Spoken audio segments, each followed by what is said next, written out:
The cities of Gallipolis, Ohio and Point Pleasant, West Virginia are separated by less than 5 miles. Tonight, their high schools, Gallia Academy and Point Pleasant, meet on the football field for the 88th time. They do so with new head coaches. Gallia Academy alum Dalton Gerald leads the Blue Devils, while former Big Black James Higginbotham guides Point Pleasant. Both are seeking that first win as head coaches and hope to do so in this great rivalry. It's Gallia Academy and Point Pleasant in the Battle of the Bridge, and it comes your way next on our Go-Mart Friday Night Rivals Game of the Week, presented by Glenville State University.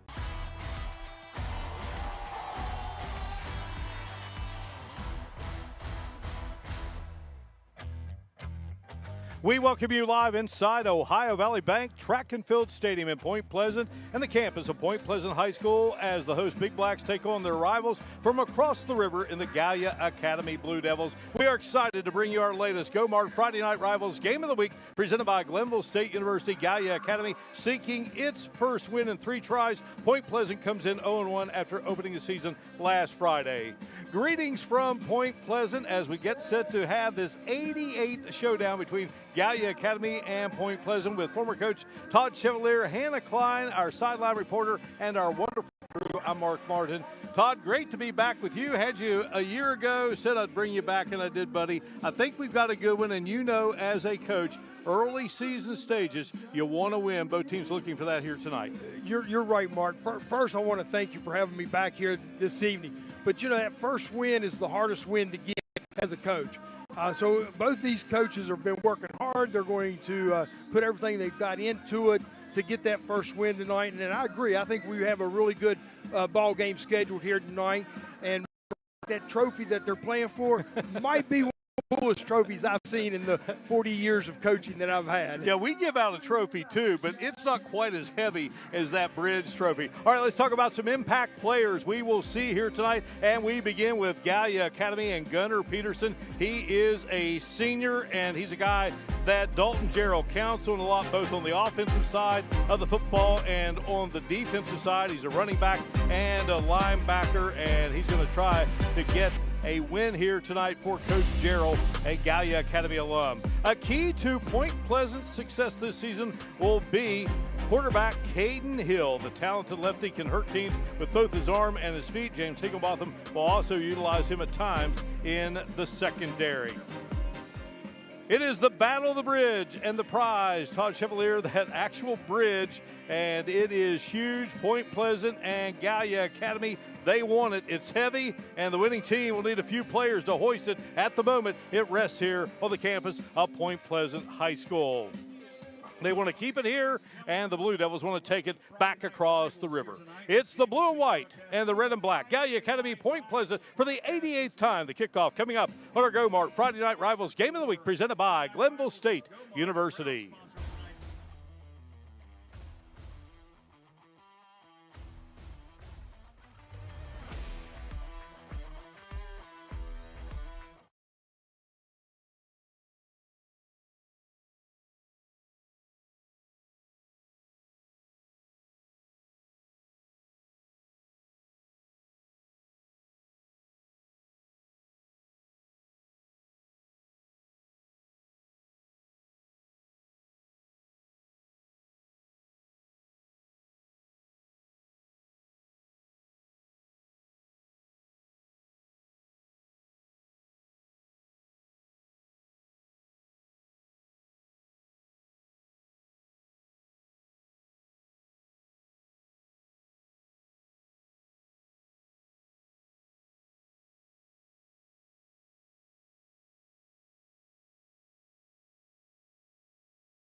Just moments away for the Blue Devils of Gallia Academy and the Big Blacks of Point Pleasant getting together for the 88th time. Naming rights sponsor for our Friday Night Rivals game of the week is Go-Mart.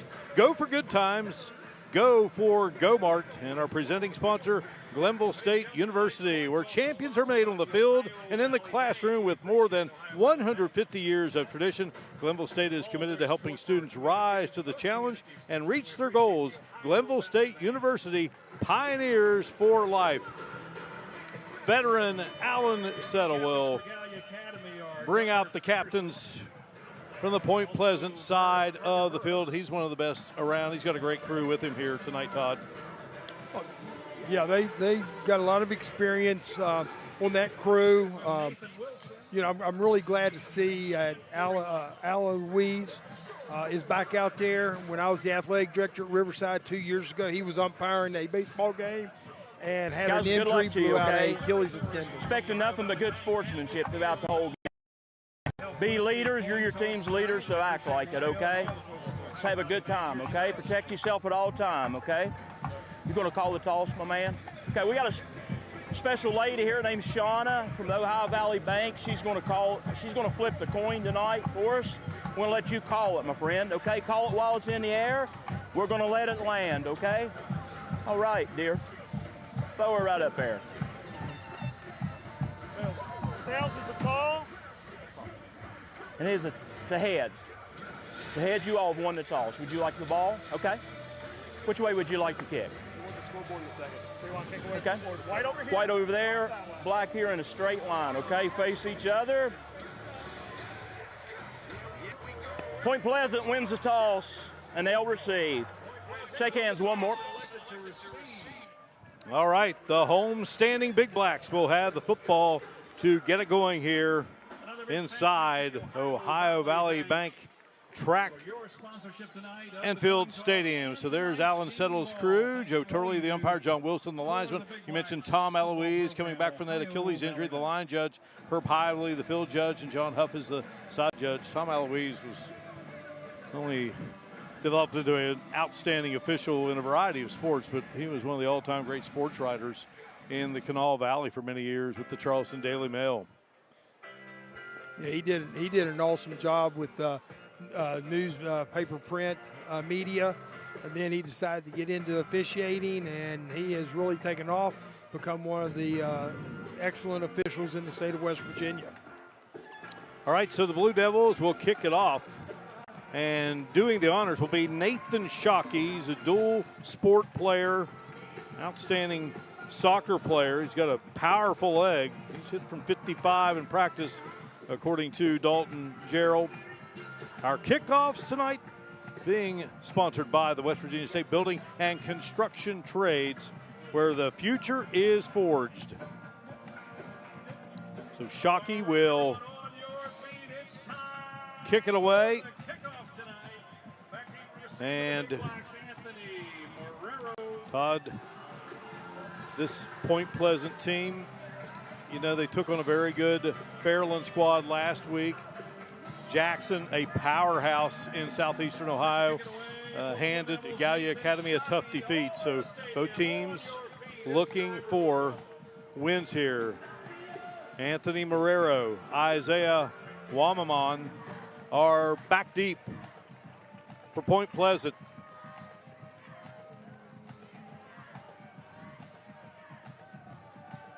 '88th meeting.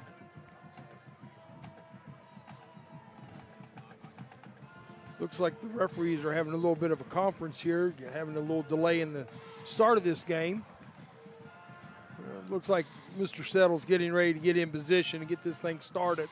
Yeah, Mark, you know, I've always heard that the Gallia County Academy game versus Point Pleasant doesn't really matter what the records are, that they just really play each other tough year in, year out. Yeah, the Rotary clubs of the respective towns, Gallipolis and Point Pleasant, they got together this week, had the big bridge trophy there. All right, Shockey. He's been waiting and puts his leg into it. And coming over and hauling it in is Wamamon, and Isaiah Wamamon finding daylight. Shockey will get him out of bounds. Well, that's a nice way to get your opening drive started. Looks like they were back on the, 46 and a half yard line going in. So that's a good start for Point Pleasant. Isaiah Wamanam, a sophomore wide receiver, and a dazzling kickoff return as we take a look at that Point Pleasant offense. And Caden Hill, the senior quarterback, they have had some excellent quarterbacks here at Point Pleasant High School. A lot of outstanding left-handers, and they got another one here in Hill. He'll operate from the gun. Marrero in motion. And get it into the hands of their tailback, Brody Bowen.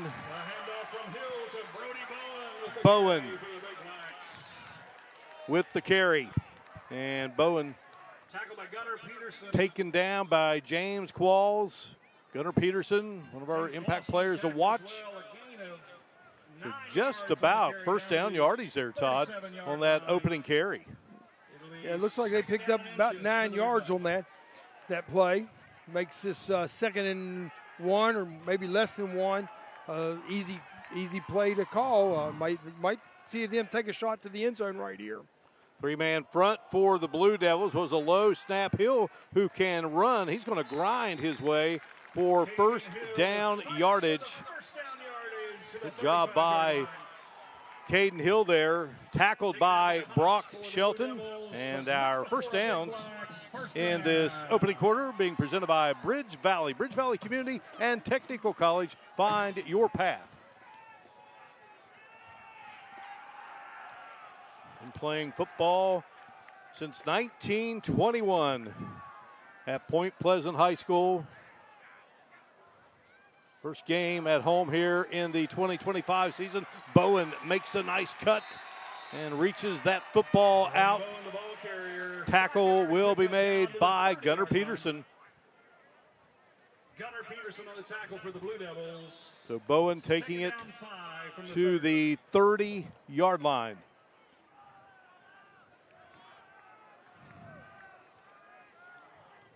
About a 5-yard pickup there for Bowen. So they like that right-hand side there so far. Yeah, I'd like to say the offensive line is doing a great job, but the receivers are doing an excellent job out there maintaining their blocks also. Hill will fake it to Bowen, and Hill wants to keep it, and the Blue Devils were ready for that. Great pursuit by Gallia Academy. Max Kennedy, who is the quarterback for Gallia Academy, he comes through there to lead the charge defensively. Nice play by the Blue Devils. Well, it was. Look at the pursuit that Gallia County is giving you there. Their defense said, "Hey, that's enough is enough," and they really played well that play. You know, Point Pleasant tried to go to the left, and that was a little change up, and Gallia was ready for it. Brings up third down. Loss of about 5. Hill looking to throw. Got a big arm. Shoots it out, and the catch will be made by Marrero. Anthony Marrero, the 5'7", 168-pound senior. Well, Gallia Academy had Point Pleasant where they wanted them, but excellent protection for Hill, and he gets Point Pleasant that Bridge Valley first down as he tosses it into the hands of Marrero. Well, I really liked the pass route they had there. They had a high-low on the out route. And they threw what I refer to as the bench route to give them the first down, and here they go, 1st and 10. Pick up of 15 on the play. Fresh set of downs for the Big Blacks here. Battle of the Bridge just getting started. Hill will keep it, and Hill going to be met there by Gallia Academy's Jackson Loveday. 5'11", 200-pound junior for Gallia Academy, and Loveday will take a break there. They enter the Eyewitness Sports Red Zone.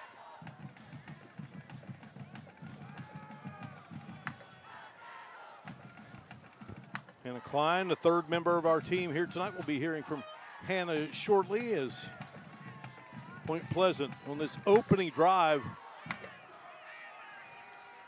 Woman with the outstanding return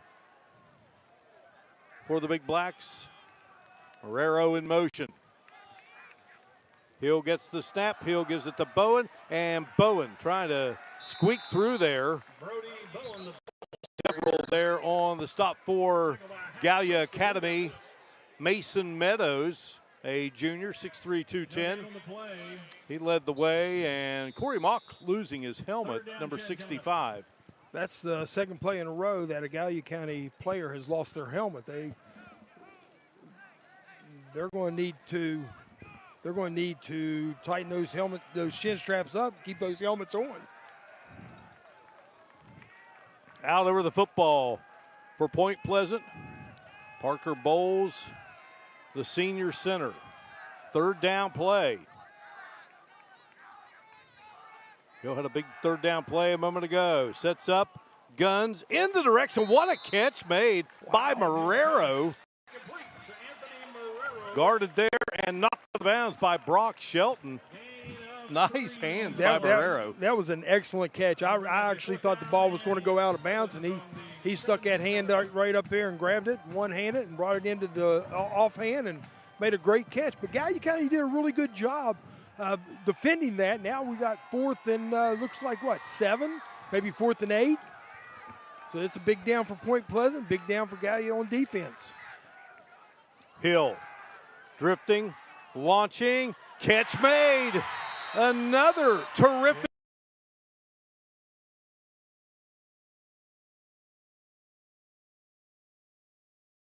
5'7", 168.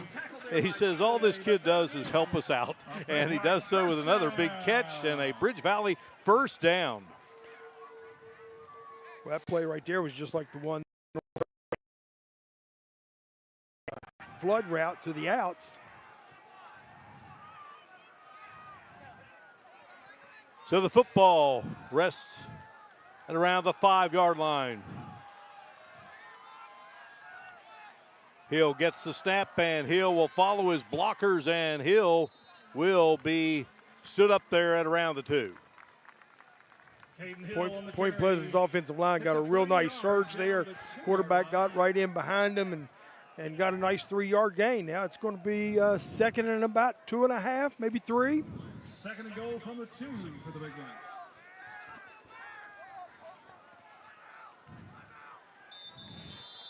So, Hill and company surveying things, and there is a timeout called here on the field. Break in the action. Big Blacks on the move here on our Go-Mart Friday Night Rivals Game of the Week presented by Glenville State University.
Glenville State Beautiful University shot of Senior Ohio Survey Valley Bank Track and Field Stadium here on the campus of Point Pleasant High School for our Go-Mart Friday Night Rivals Game of the Week, presented by Glenville State University. Jan Deals is proud to sponsor the streaming of tonight's FNR game on Facebook and YouTube. Injured in a car wreck? Call Jan Deals, attorneys at law. We won't take no for an answer. This drive, 10 plays, 44 yards.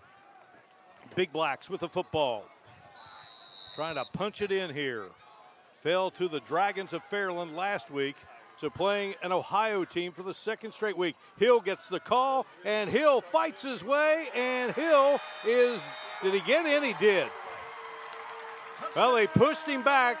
He fought, the Blue Devils fought, and in the end, Hill is victorious. Mason Meadows gave it everything he had, but Caden Hill, the senior leading quarterback, takes it in for the Point Pleasant Big Blacks. They are on the board first here in Mason County.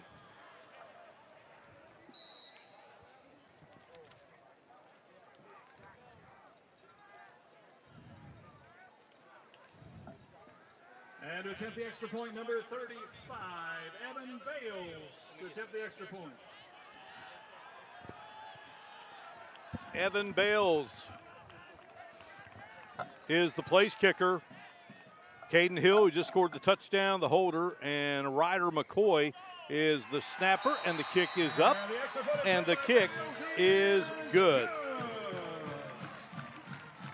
Another look at the TD, Todd. Yeah, if you looked at the right-hand side, the right guard, right tackle, they really got to push. They took the Gallia Academy defensive line back into the end zone. Quarterback made a great effort to get to the goal line, then he really had to fight to get across the goal line. Outstanding drive for Point Pleasant. Let's see what they can do on defense now. All right, time now for our West Virginia Governor's Highway Safety Program scoring summary. 11 plays, 46 yards, taking 6:05 off the clock. And the extra point was good, 7-0. Just like every play counts on the field, every decision counts behind the wheel. Put the phone down. Keep your eyes on the road. Don't drive distracted. Put it down. Save a life. And we head down to Hannah Klein. Friday, two first-year head coaches are competing tonight under these Friday night lights. So a lot of endurance, a lot of competitiveness in this area. The Point Pleasant Big Blacks are hosting their longtime rivals, the Gallia Academy Blue Devils, in a matchup filled with early season intensity. Point Pleasant's new head coach, James Higginbotham, is stepping into big shoes as he has taken over for Dave Dars, who led the program for 17 seasons before stepping away. Across the field, you see Gallia Academy is also navigating, changing under the direction of Dalton Jarrell, who is in his first year at the helm. Both teams are looking to bounce back after season-opening losses last week. Coaches and players from both sides tell me they have been focused this week, a lot of practice, and are ready to leave it all out on the field tonight.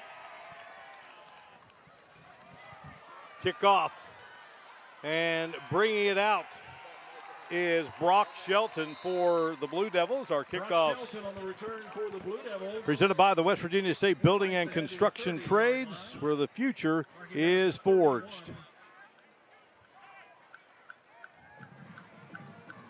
So we get to see the Blue Devils for the first time on offense, Todd. Must answer. Oh, definitely. They've got to get a drive going here. I don't think it's a must-score drive, but I think they need to get a couple first downs, change the field position. And the quarterback is Max Kennedy, a junior, very athletic, was on an outstanding 4x1 team. He gets the snap, and he wants to take off with it. And Kennedy still on his feet, and he's going to rumble for about 3 over on the far side of the field. He runs for 4 yards. Yeah, that was a heck of an effort out of him. He was hit there at the line of scrimmage and fought through that tackle, and then gained another 3 yards out of it, maybe 4. Well, he's replacing Braylon Rathburn, who leaves Gallia Academy as the all-time passing leader for TD passes, and he's now playing at Ohio Wesleyan. There is the Point Pleasant defense as Peterson got the call. On the play, tackled by Cooper Craig for the Big Blacks. Cooper Craig in on the stop there. Craig, a 6'1", 199-pound senior. Third down, high snap, Kennedy. Coming to the near side and trying to turn nothing into something, and he will. A first down play for Gallia Academy. Outstanding effort by Kennedy, a Bridge Valley first down. Yeah, that started out, it looked bad for Gallia Academy, but the quarterback, good athlete, retrieved the ball, came to the left side, turned the corner, and got a first down. New set of downs for the Blue Devils. Dalton Jarrell is the third coach for Gallia Academy in the span of 3 seasons. Handed off to Bryden Howe, a sophomore, young man who's showing a lot of promise. They really like him. Going to be a good one according to Coach Jarrell. But Cole Carter was a former Blue Devil standout, and he had 2 good seasons there before moving on in the state of Ohio. Nate Metler was the head coach last year. Gallia Academy suffered through a 1-9 season. Now Dalton Jarrell, who's been around the program, was played there, and an assistant coach zipping it out. Brock Shelton with the catch, and Shelton sprints his way to the 44-yard line. Picks up the first down, tackled there by Bridge Valley first down for Shelton. First and 10 Gallia Academy from the Point Pleasant 44.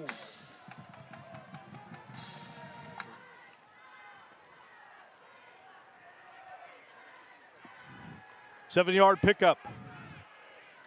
Kennedy awaits the snap. Now to the other side they go, and here's Shelton. Good speed, Shelton down the sideline and knocked out of bounds. Well, an excellent defensive play there by Point Pleasant. Otherwise, that is a touchdown. But how about Shelton turning on the Jets there? Yeah, this is a good job right here. He outruns number 1 from Point, and then he gets pulled out of bounds right there at the end. Excellent run. Got away from Khalil Bryant. They're in the red zone. Now they'll shoot it out on the far side of the field, and check this out for Gallia Academy. Turning it and coming the other way is Parker Burris, and Burris drilled out of bounds, but he gets to the 5-yard line. There is a flag on the play. And how about this? Parker Burris is related. Personal foul, blindside block, number 5 on the offense. 15-yard penalty, still first down. He's related to Scott Burris, who is one of the all-time great football players here at Point Pleasant. Played at Ohio State, was a great lineman, a great wrestler. That play, though, is coming back. Yeah, that's one of the new rule changes here the last couple years, this blindside block, trying to bring more safety into the game. Excellent call by the officials there. It was a blindside block.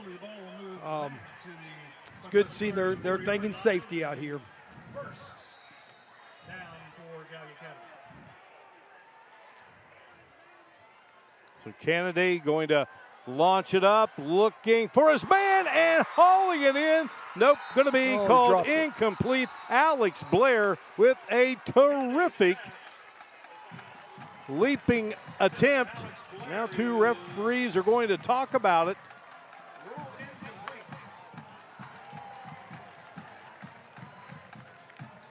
Well, nice throw by Kennedy, and Blair. Let's take another look at it here, Todd. Yeah, here's the replay. Incomplete pass. He never took his eyes off of it. Wamanam was there on the coverage. And there it kind of tumbles around. And Timeout, Point Pleasant. You know, Gallia Academy had been running that swing pass 3 plays in a row, and they faked the swing that time and then went deep with it. Nice play selection. break in the action. We will keep it right here. Getting Point Pleasant 11-18 in playoff competition. Fell to Fairmont senior a year ago, Dave Darst. Stepping away after 18 years as the head coach. Before that, Steve Safford, 75 through 2006. Set down to Hannah Klein. cost is $20 per pack. Well, Hannah's got the T-shirt gun. T-shirt gun brought to you by the West Virginia Federal Credit Union. Experience the credit union difference. Well, give it to Gallia Academy here, Todd, because Point Pleasant drives down, scores. Blue Devils now marching down the field, though they'd love to have that catch. Instead, football resting at the 34-yard line. 3:13 to go here in this opening quarter. Great to have you with us. You know, Todd, that calendar flips to September, and it just seems like there's a different feel for high school football and football in general. Oh, I agree. We've got a nice little breeze here this evening, not quite as hot as it has been. Beautiful evening. Kennedy out to Shelton. He's across the 30. Shelton fights his way to the 24-yard line. Wamanom over there to make the tackle for Point Pleasant. So they'll spot it at the 24. 10-yard pickup. Third down situation here for the Blue Devils. Kennedy has time across the middle. Open man, touchdown. Gallia Academy, and a flag comes out. But a great catch made by Burris, and then he was drilled in the end zone. But that is a Gallia Academy 6-pointer. We'll check the call here from Alan Settle.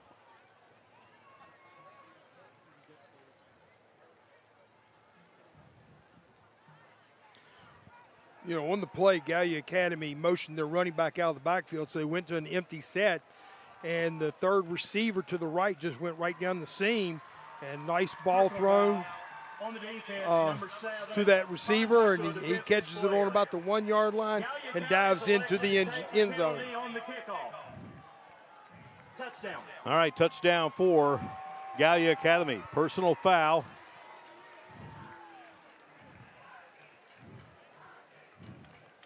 Nathan Shockey will attempt the point after. The holder is Burris. And the kick is up, and the kick is good.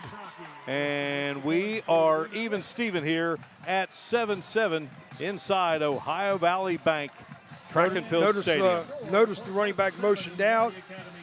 Receiver right down the seam. And in the end zone he goes.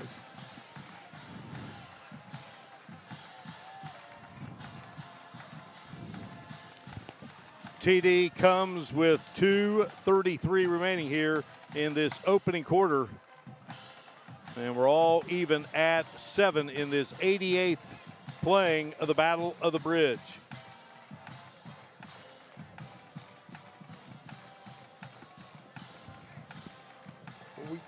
We said before this drive started for Gallia Academy, they needed to answer, and they got themselves, they were driving real well and got a bad penalty there and still answered.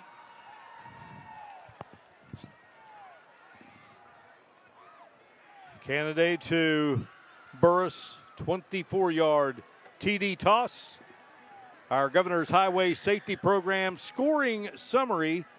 9 plays, 69 yards, 3:22 off the clock.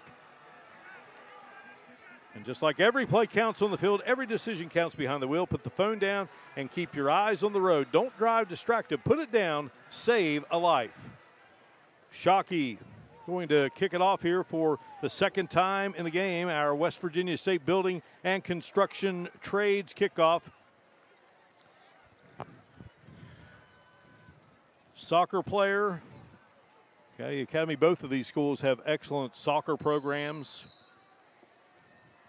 You know, if I'm Point Pleasant, I'm on my toes right here looking for some kind of special play because they've got a short field to kick with. Might see an onside kick here, Mark. Marrero is the deep man. Wamanom had the outstanding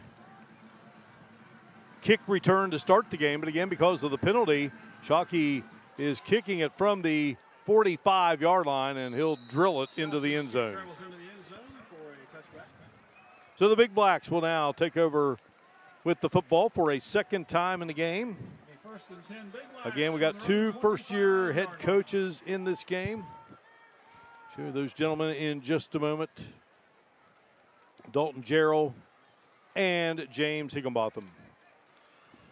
Two alums. Their own 20-yard line. Point Pleasant have the football, 1st and 10. Always a great thrill to see guys get that first head coaching opportunity, especially when it's at the school where you played. Oh, very much so. They have a lot invested.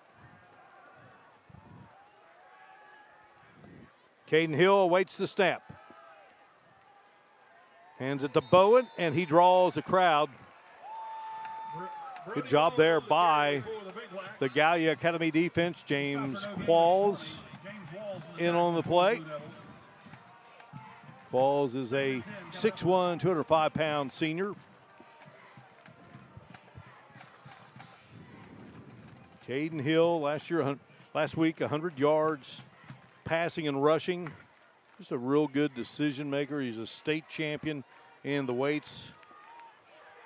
They've had great success with Dave Darst, who retired from football as a track coach. He went out in style, Todd. He won a state championship again in track and field last spring. Bowen gets the handoff. Wasn't the best of exchanges, but Bowen trying to make something happen here, and then he is drilled by Qualls. Got a flag on the play. There's a flag on the play. We'll await the word here from Alan Settle. Holding, offense, number 21. 10 yards from the spot of the foul. Second down. All right. Okay, on Gallia Academy's drive, they had a 15-yard penalty. Now Point Pleasant has a 10-yard penalty. Let's see if they can overcome their mistake. This Point Pleasant program, you look back over the history, and Jerome Van Meter coached here.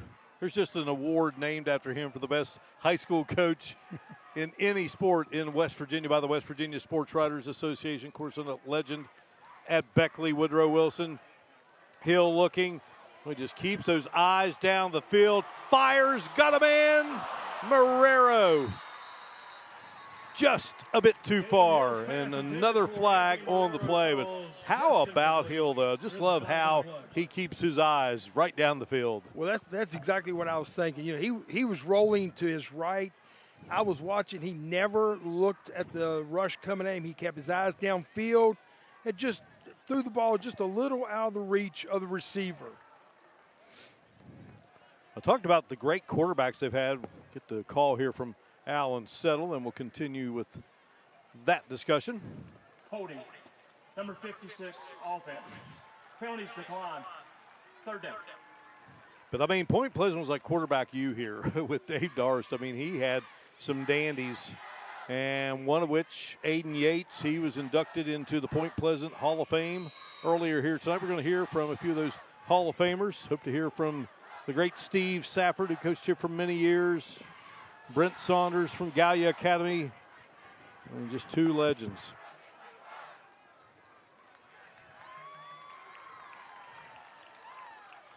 And Marrero went in motion. Hill fakes it to him. Hill will keep it. Hammers to the 21-yard line. Caden Hill on the draw.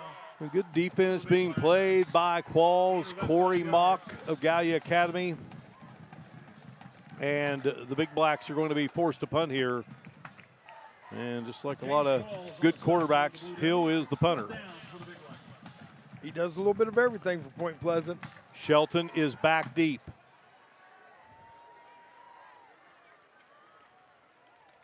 The snap. Hill gets it away. And boy, he puts some lead into that one, and Shelton picks it up. And he denies one would-be tackler. And here is Shelton racing down the sideline. No flags. Shelton will score.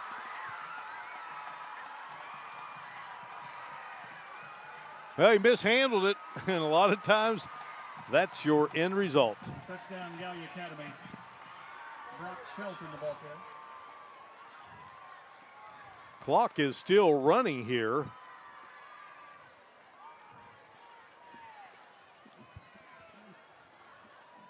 Shelton gathered that in at around the 40-yard line. Get the official tally here as Shockey. Gallia Academy had a nice wall to their bench. Once he turned the corner, there was no one in range of catching him. Now Shelton's got outstanding speed. The game clock to 50 seconds. 50 seconds on the game clock. All right.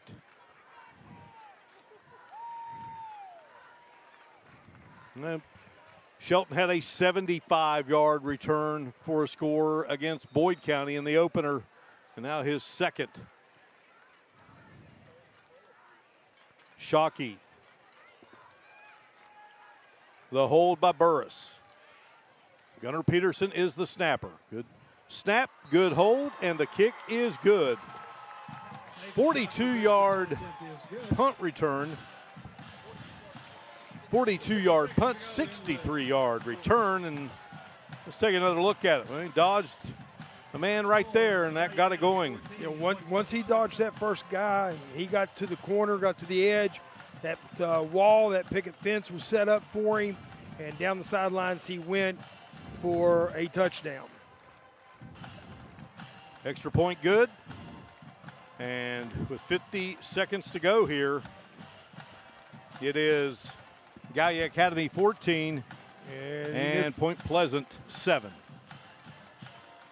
Number 7 makes it a 7-point difference here in Point Pleasant. The Blue Devils doing a nice job. Well, our scoring summary, it's rather simple. West Virginia Governor's Highway Safety Program presenting our scoring summaries throughout the evening. And our closed captioning exclusively brought to you by the Governor's Highway Safety Program. Point Pleasant Live under the direction of Mr. Andy Layton. Thanks to Point Pleasant Live.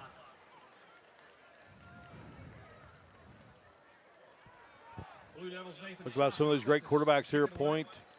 Besides Aiden Yates, Nathan Roberts, Cody Mitchell, Mason Payne, Evan Roach, who's playing at Moorhead. Shockey teeing it up. Marrero is the deep man. Wamanam, far side of the field.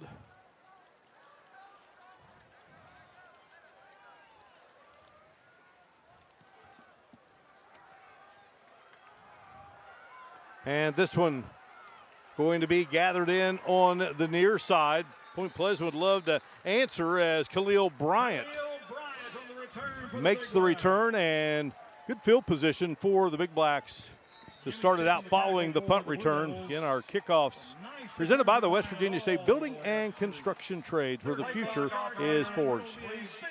Reset the clock to 43 seconds. 43 seconds. Talked about the Rotary clubs getting together this week. Point Pleasant Rotary President Martin Ellison, Gallup Police Rotary President Craig Klein. We met at Rivers Health with that big trophy. There's a big picture in the paper here locally with all of them with that trophy. I think it took them all to carry it in. I would say it'd take more than two to carry it. It's a very neat trophy, but it looks heavy. Blue Devils bring some up on the line, about 5 players now. They usually have that 3-man front. Here's Hill. Hill looking down the field and now trying to get it into the hands of his intended receiver. Good attempt there by Braxton Bauer, the junior, 5'11", 150. He was there. He was there.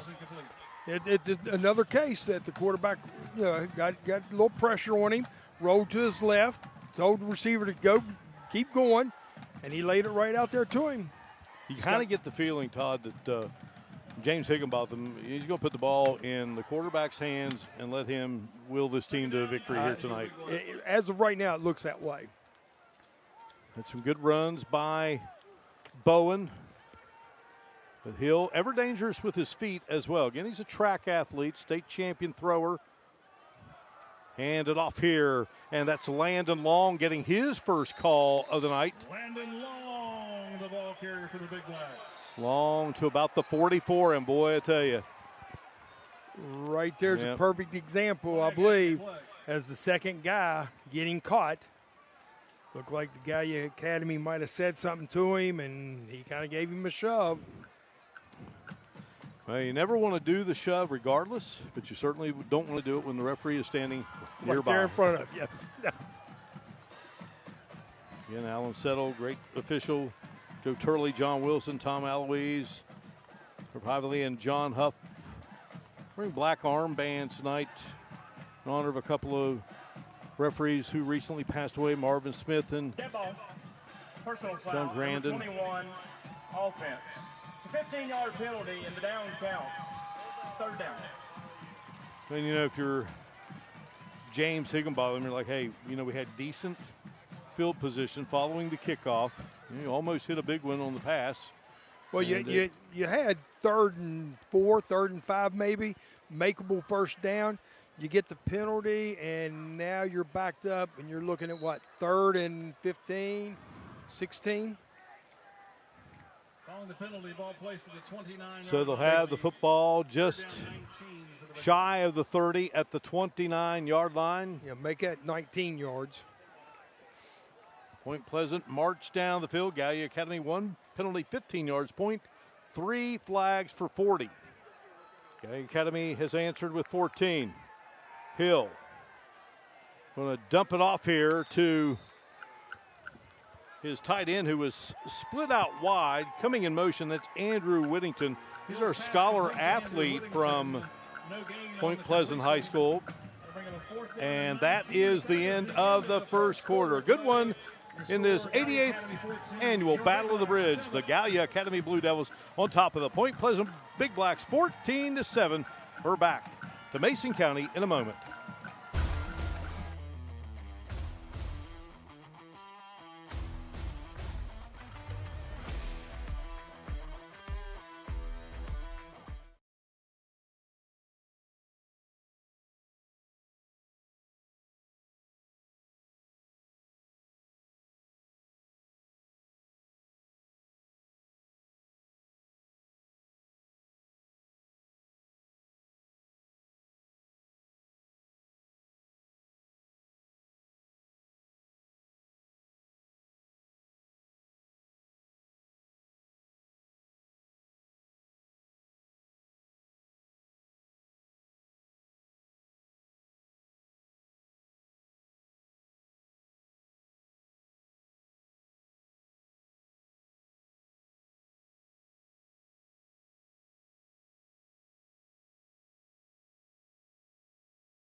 Well, tonight the stakes are higher than ever. Two fierce rivals take the field, not just for bragging rights, but for the Friday Night Rivals title. But there's more on the line than just the season's glory. This is the Battle of the Bridge, a tradition steeped in history, pride, and local legend. And at the heart of it all, a massive, iconic trophy that stands as a symbol of one of the most intense rivalries in the River Cities. Point Pleasant walked away with a victory in last year's clash, edging out Gallia Academy in a thrilling 33-28 finish. But tonight, the script could flip. Can the Big Blacks defend their title once again? Well, they first played Hannah in 1923. Point Pleasant won 31-0. Following year, it was 21-0. Then Gallia Academy got its first win, 19-0. Gallia Academy leads the series 43-39, 5 ties. It's pretty close, Todd. Yeah, it is. And as I said earlier, I've heard a lot about this rivalry, and throw out the records, they just play each other tough.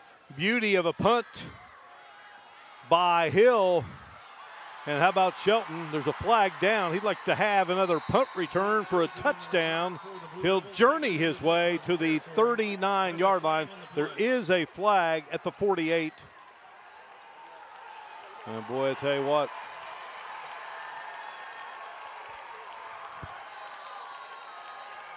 Well, we have 2 flags now. We're going to have an unsportsmanlike penalty. Tempers flaring. Referees will talk it over.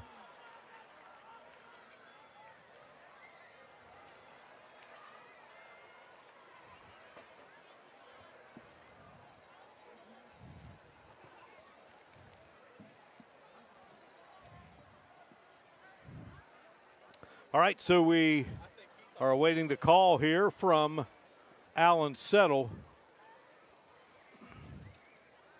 Get this all sorted out. Well, beauty of a punt by Hill to start with, and then Shelton, the ever dangerous Shelton. Holding on the return, number 57.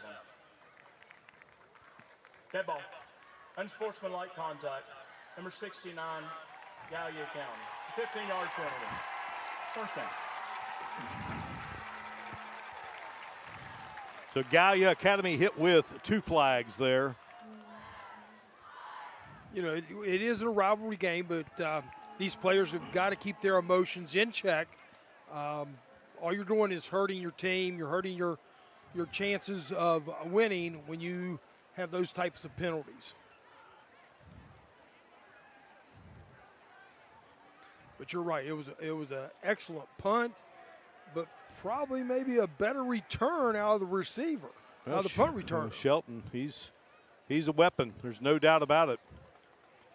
For Dalton Jarrell's crew. Dalton Jarrell, a 2011 graduate of Gallia Academy High School, played for Mike Eddy and Matt Bakovitz. He was a tight end, cornerback, and wide receiver. Noah Vanco, Tommy Saunders, Luke Jarrell, Cole Hines on his staff. Luke Jarrell, his brother. Tommy Saunders, Brent Saunders, his nephew. Catch made. And trying to turn it into something here is Peterson. And then Peterson run out of bounds. Kennedy's pass is complete to Gunnar Peterson.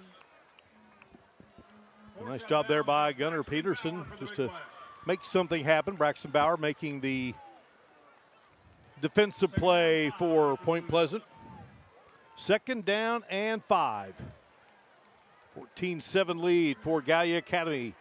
Both teams looking for that first win of the season. Kennedy gets the high snap and just nowhere to go for running back Bryden Howe, the sophomore. Yeah, Point Pleasant's front wall there defensively just really stood up and just did not allow the line of scrimmage to get moved at all. So now you got 3rd and 4, a big down for both teams here. Hayden Hunt, a defensive end, slowed him up. His grandfather, Rick Handley, a Mason County commissioner. Talked about Casey Payne, an outstanding player. Academy, they're 2nd and a half. So Gallia Academy has called a timeout. They're 2nd here in this first half as they have the 14-7 lead. We break away here at Ohio Valley Bank Track and Field Stadium, Gallia Academy and Point Pleasant. And no, we're not going to take a break. 10:32 remaining. Well, you know, one of the big things here in Mason County is the Mason County Fair, and they played games at the old Mason County Fairgrounds. Let's meet the coaches. Talked about Dalton Jarrell in his first season, looking for that first victory as a head coach. They opened with Boyd County. They were in a really good game with the Lions their Memorial Field across the river, but things kind of fell apart in the fourth quarter. And then last weekend against Andy Hall's outstanding Jackson program, they lost to the Ironmen. Jackson, that beautiful stadium there, Alumni Stadium, history was made there last Saturday. Rio Grande started football back up after 75 years. That's where they played their game there at Defiance. And there's James Higginbotham. It was a standout in the late 80s for Steve Safford and this wonderful Big Black program. Two programs with lots of history. Kennedy, well, he looked to throw. Now he's going to run it, and Kennedy still on his feet at midfield and driven out of bounds. But a nice play by the Blue Devil quarterback. Stop was made by Braxton Bauer. You know, Mark, we've got two excellent high school quarterbacks in this game. Both of these players are really doing an outstanding job so far this evening. Well, again, Kennedy taking over for Braylon Rathburn, who's now in the Ohio Wesleyan program. So you see that broken tackle and a little stiff arm there. Yeah, he ran right through that tackle. Clay Center bringing us our first downs here in the second quarter, where science and art come alive, and coming alive is Kennedy. Another nice run by the Blue Devils, number 5, and another Clay Center first down. Yeah, another nice run there. This time they went to the left, broke through, and then cut back to the right. 18-yard pickup for Kennedy. Blue Devils on the move here, leading at 14-7.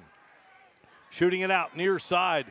Nice move made, and ripping away from one defender was Parker Burris, and then taken down. Tackled by Hayden Hunt for the Big Black. Hayden Hunt came over and made the stop. Hunt played JV football a season ago, 6'1", 189, a junior. Love the Green Bay G on the Gallia Academy helmet.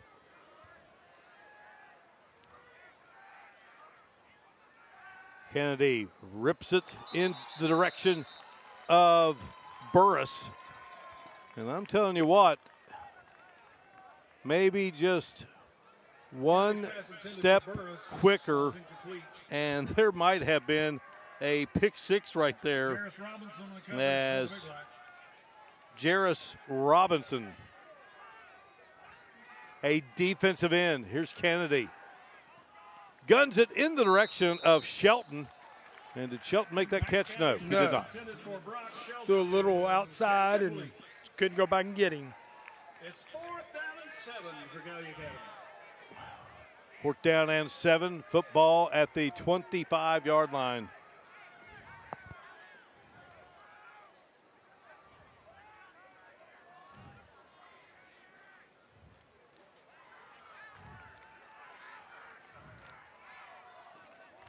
All right, Gallia Academy's got the play. 4th down here for the Blue Devils. Trying to keep this drive going. Peterson goes in motion. Kennedy fires. Got a man, and a catch is made. Parker Burris got open, and he is into the end zone for the Gallia Academy 6. That is the second time they have run that. They motioned the running back out of the backfield to an empty set, motioned him to the right. The third receiver to the left went right down the seam. Nice ball, nice catch, touchdown.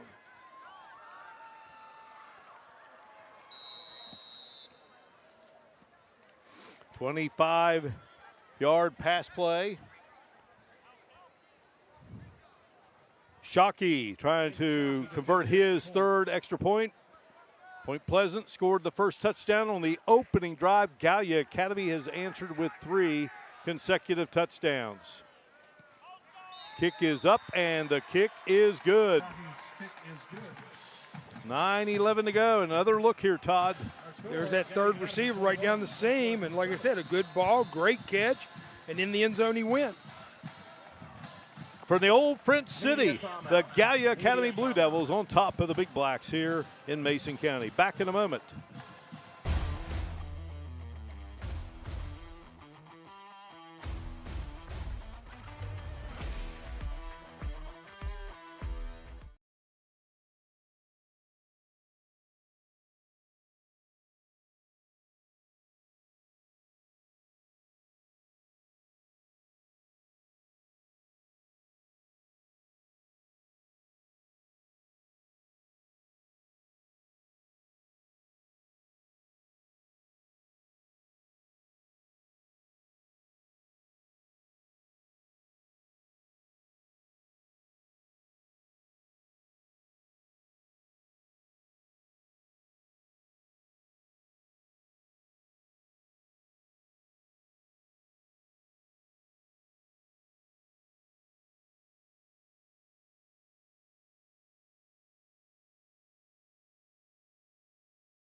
quarters, APG Polytech. Well, so far, the weather has held off here in Point Pleasant. Our Go-Mart Friday Night Rivals Game of the Week presented by Glenville State University, along with Coach Todd Chevalier, Hannah Klein, our sideline reporter, and our wonderful crew. Mark Martin, delighted you could be with us. And another gorgeous look here at Ohio Valley Bank Track and Field Stadium. So Canada Burris, 25 yards, 8 plays, 62 yards, 2:34 off the clock. That is our West Virginia Governor's Highway Safety Program scoring summary. Just like every play counts on the field, every decision counts behind the wheel. Put the phone down and keep your eyes on the road. Don't drive distracted. Put it down. Save a life. Great drone shot by our John Yost. I visited Dave Darst here several years back. They practiced here. It was a Dust Bowl. He said, Mark, I'm not sure, but I think we might have a football stadium here next year. And a year later, I pull in, and this is what I see. Oh, Mark, Gallia kick. Academy is going for the onside kick, and they've received it. Yeah, not going for it. They got it, didn't they? Yes, they did. You know, I thought when they had the penalties there earlier, they might try an onside kick. But they definitely got the Big Blacks off guard right there. It looks like they've recovered it. Great field position. I'll get another look here. Again, this is our West Virginia State Building and Construction Trades kickoff. And I believe it was Shockey who landed on the football. All right, Canada is the quarterback. Peterson behind him. High snap to Canada, and down he goes. Good defense there by Hayden Hunt for the Big Blacks. Gunnar Peterson for the Blue Devils. Tackled by Hayden Hunt. There is a player down for Point Pleasant. Injury timeout. Looks like he might be cramping. It looks like the players are trying to stretch his legs out. All right, let's go down to Hannah Klein, who is with one of the great legends of all of high school football, Steve Safford.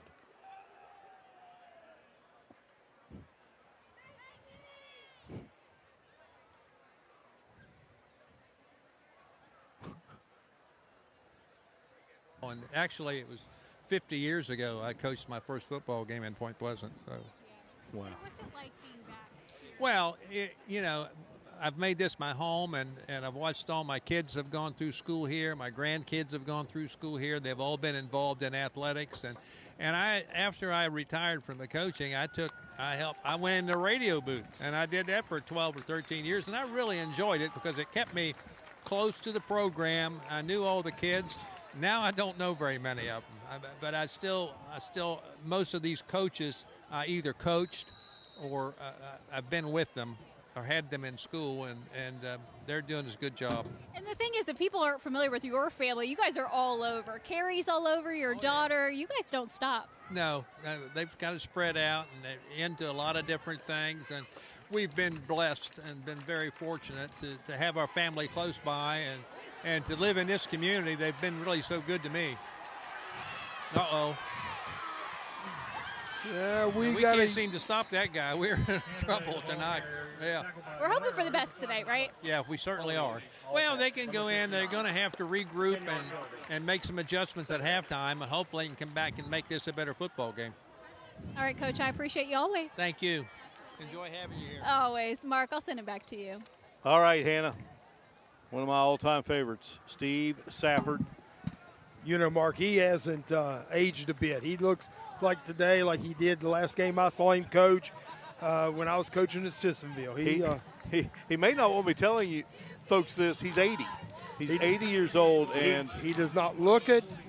But I'm going to tell you what, as a young head coach, he was willing to be a mentor and help young coaches along their, the beginning of their career.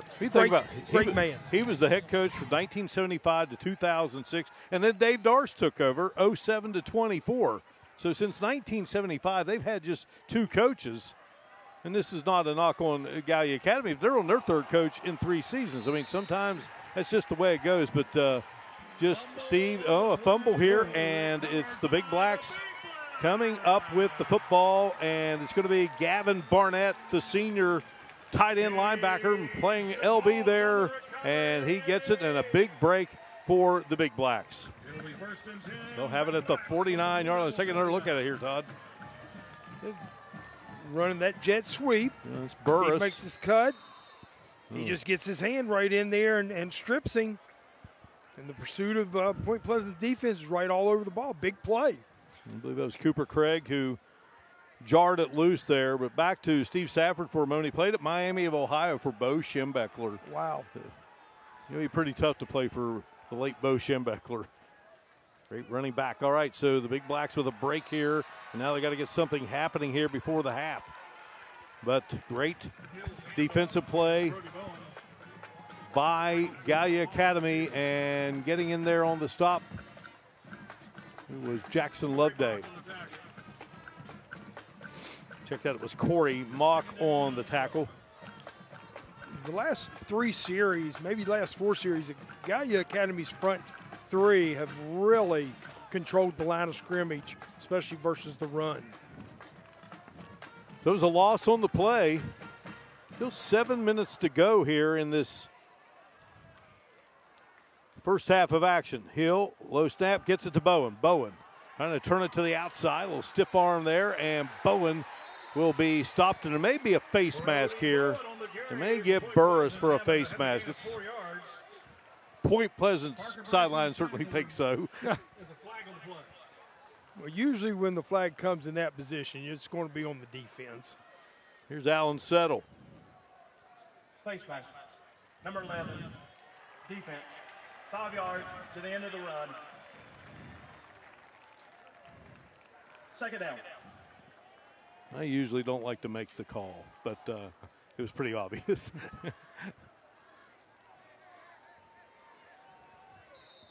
Real good pursuit out of Gallia Academy. And there is Burris.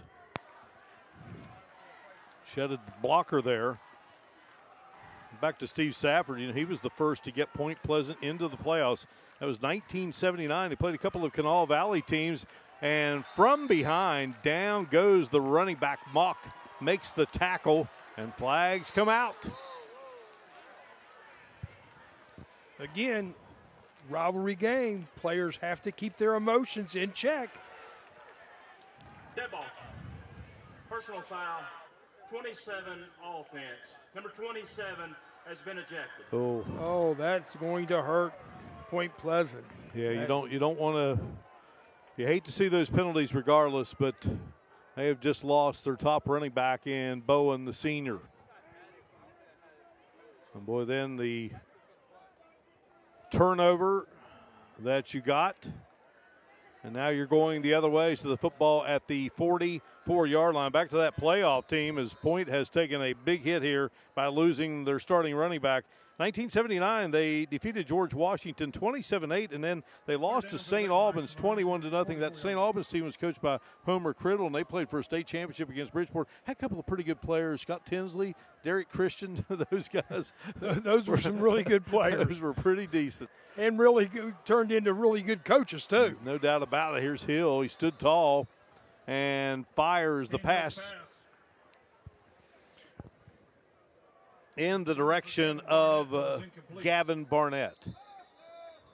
Again, the penalty flags coming out. For an injured player. You see the running back get up. A little shot to the face. And that'll get, again, Mark, you said it. You can't do those kinds of things right in front of an official.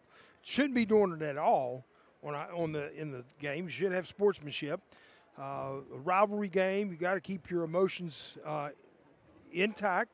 But when you take a shove, slug, push, whatever in front of the referees, they've got to call it. Injured player for Gallia Academy. And getting up, that's Mason Meadows. I had the chance to work at a radio station in Gallipolis football season 87, 88, 89 into the basketball season. My color analyst for basketball for Gallia Academy Blue Devil games. They were guided by a great coach, Jim Osborne. He coached there for many, many years. Called him the Wizard of Oz. But Tom Meadows was my color analyst. Tom was a coach at one time and a pretty good one. And he turned into be a pretty good basketball analyst. And that is his nephew there, great nephew, in fact, Mason Meadows. Mitch Meadows, their father, one time girls basketball coach here at Point Pleasant High School. Mason's father, Mitch. All right, we've got a flag here. Gallia Academy's got 12 on the field. 12 men on the field. Still fourth down. All right, still fourth down. I don't know if I punt to this guy. I think I'm going to punt it away from him. He's had 2 really nice returns, one for a touchdown. Well, Hill has certainly shown a nice leg. Will they bring some pressure? Going to take a Point Pleasant bounce here. And the Big Blacks will down it there at around the 24-yard line.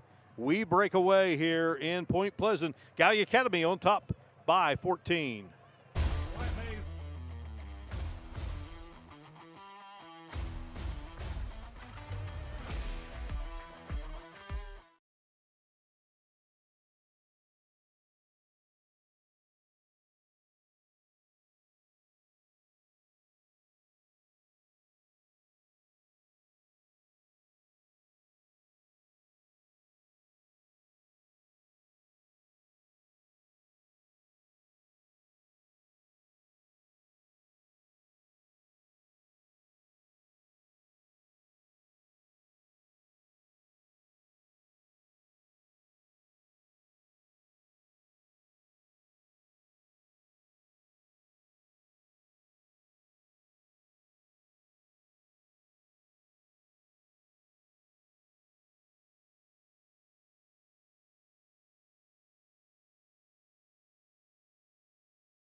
All right, Hannah has the T-shirt gun, brought to you by the West Virginia Federal Credit Union. Experience the credit union difference.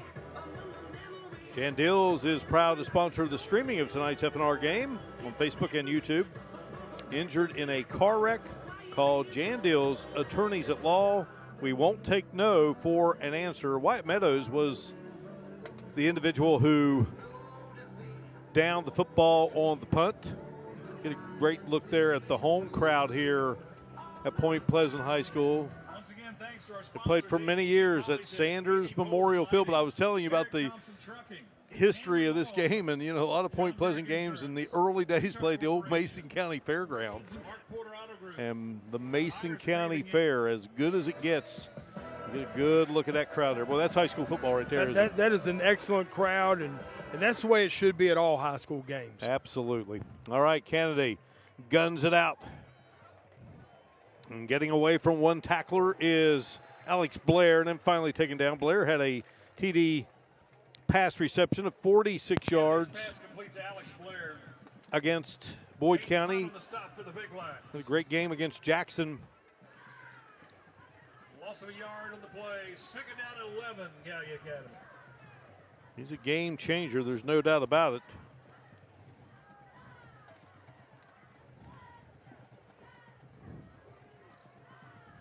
Kennedy with the snap, gun it to the other side, and they'll corral Shelton there. Kennedy's pass to Brock Shelton is complete. Gallia Academy really likes that swing pass. I wouldn't be surprised within the next few plays that we don't see him fake the swing and take a shot down the field. And you see Isaiah Wamanam, he made the tackle there. He had that outstanding kick return to start this game, which led to the Point Pleasant touchdown.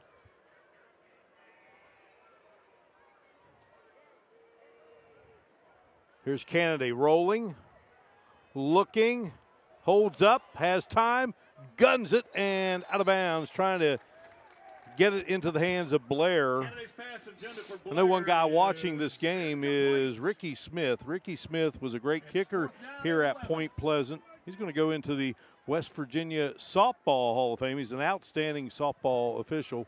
And I may think that you possibly coached his brother when you were at State, Kevin Smith, who had a big leg when you were with West Virginia State's brother. And Kevin Smith was, I was trying to think your timetable there because you were a young coach with Clifton Moore and Bryce Casto. Well, this one off the side of the foot of Shockey. Oh, Point Pleasant, get away from that football. Goodness. You're getting ready to get great field position. You need to get away from it.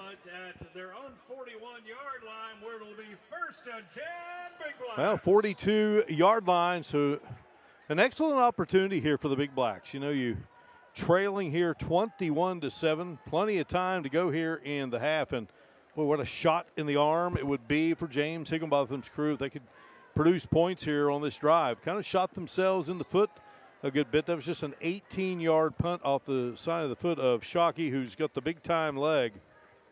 You know, Mark, we said after Point Pleasant scored the first touchdown that Gallia Academy needed to respond.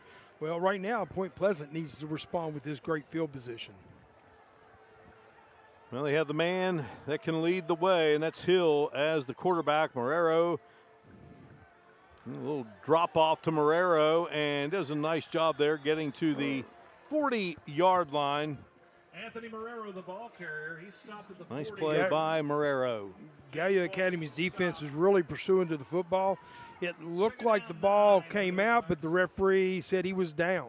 Qualls making the stop for Gallia Academy. Both head coaches, former players at their respective schools.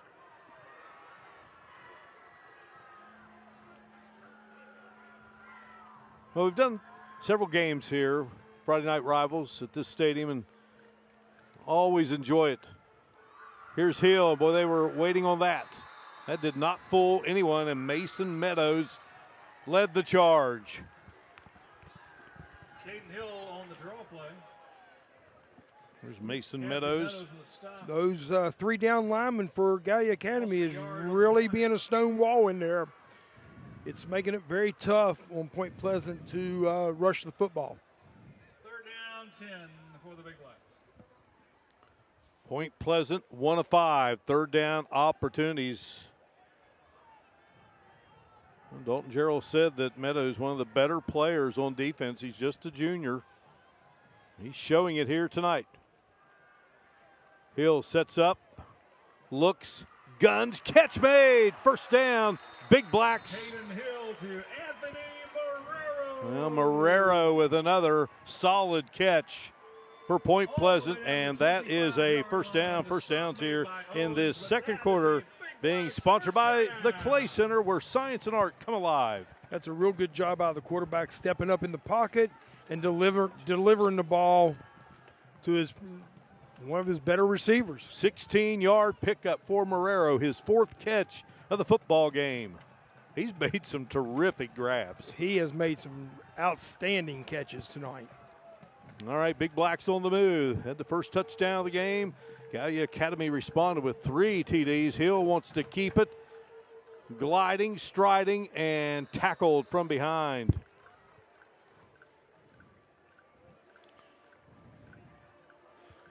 I know I keep harping on this, but Gallia Academy's defense is really pursuing very well. And they slowed everything up on the front side, and the backside pursuit made the tackle. Anton Haas. I'll tell you what, that name fits him quite nice. He's just a sophomore. He's 6'2", 230. I mean, he is solid.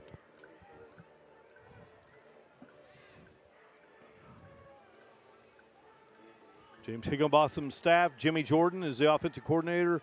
James Patterson, offensive line. B.J. Grady, the defensive coordinator. Linebackers, Dan Withers, Chris Odell, Matt Cottrell, all on that staff. These guys have coached football for a long, long time here in the city of Point Pleasant.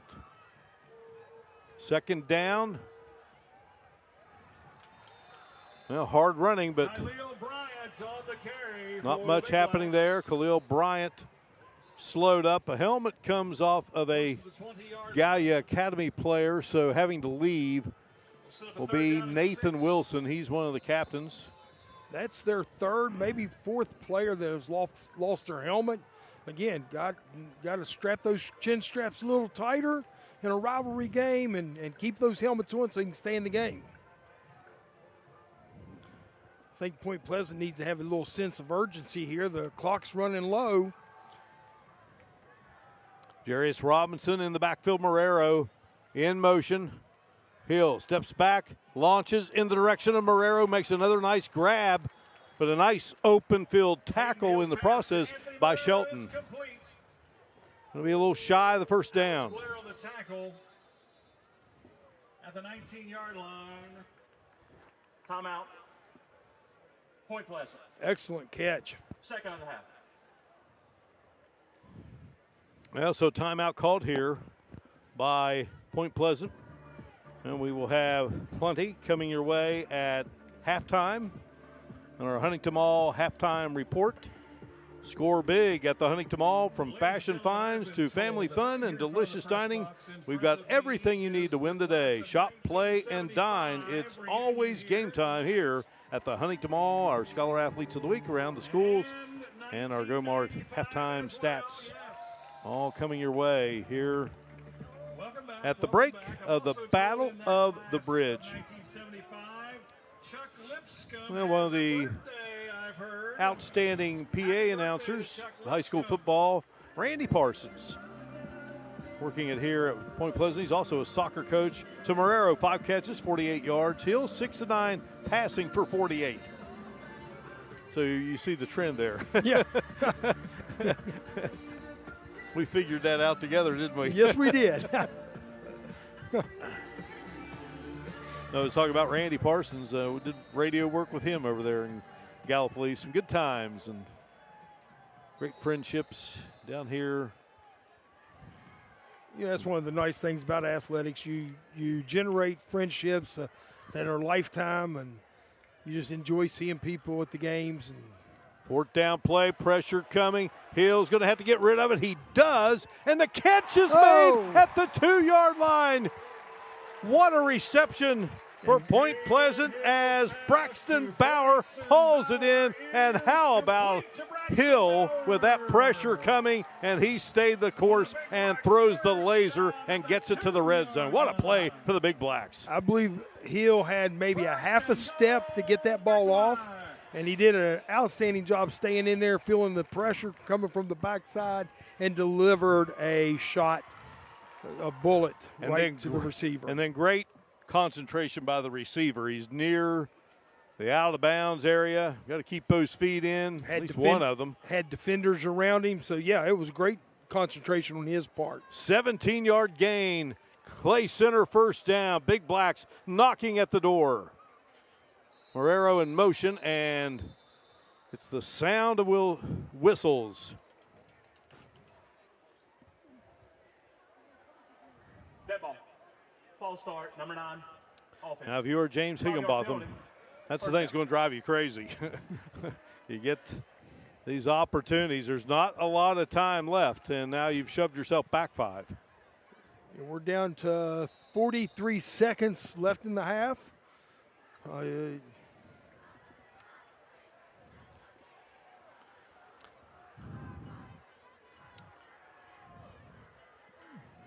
Marrero gets it. The call. Marrero finds his way to the end zone.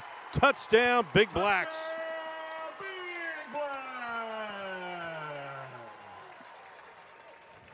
That is a big answer from the Big Blacks. That was one of those we said they needed to respond, and they did respond. Marrero, the senior, had a little touch pass. 8 plays, 41 yards, 4:15 off the clock.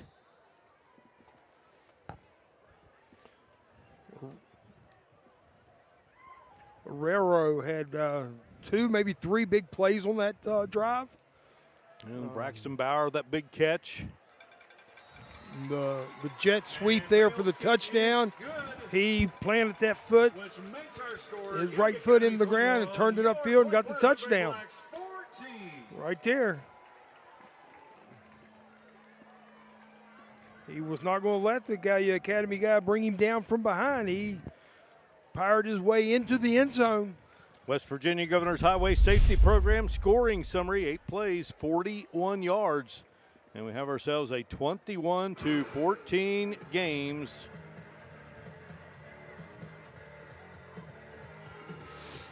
Beautiful shot high above here. You know, Mark, that drone shot is really pretty. That would be an outstanding picture to hang up on your wall if you were a Point Pleasant fan.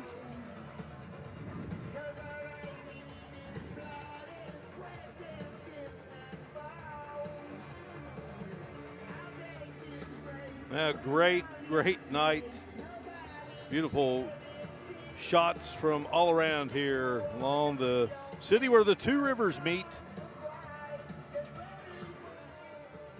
And we got ourselves a good one here.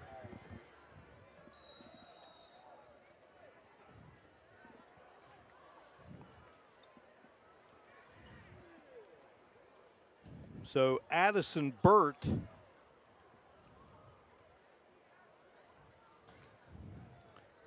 one of the kickers.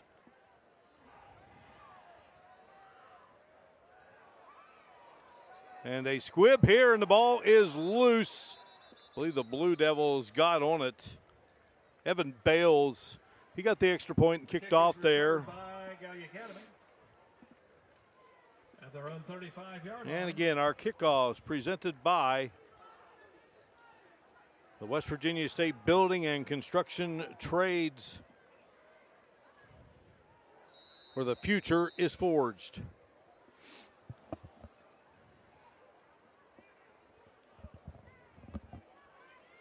So just a little time left here. Gallia Academy.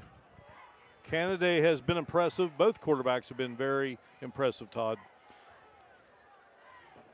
Canada will get the snap, head 3 wide to the near side, rolls, guns, catch made by Blair. Canada's pass is complete to Alex Blair at the 45-yard line.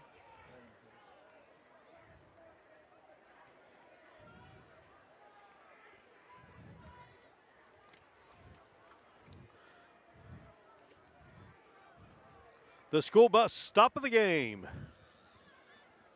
And we will have our stop of the game at the conclusion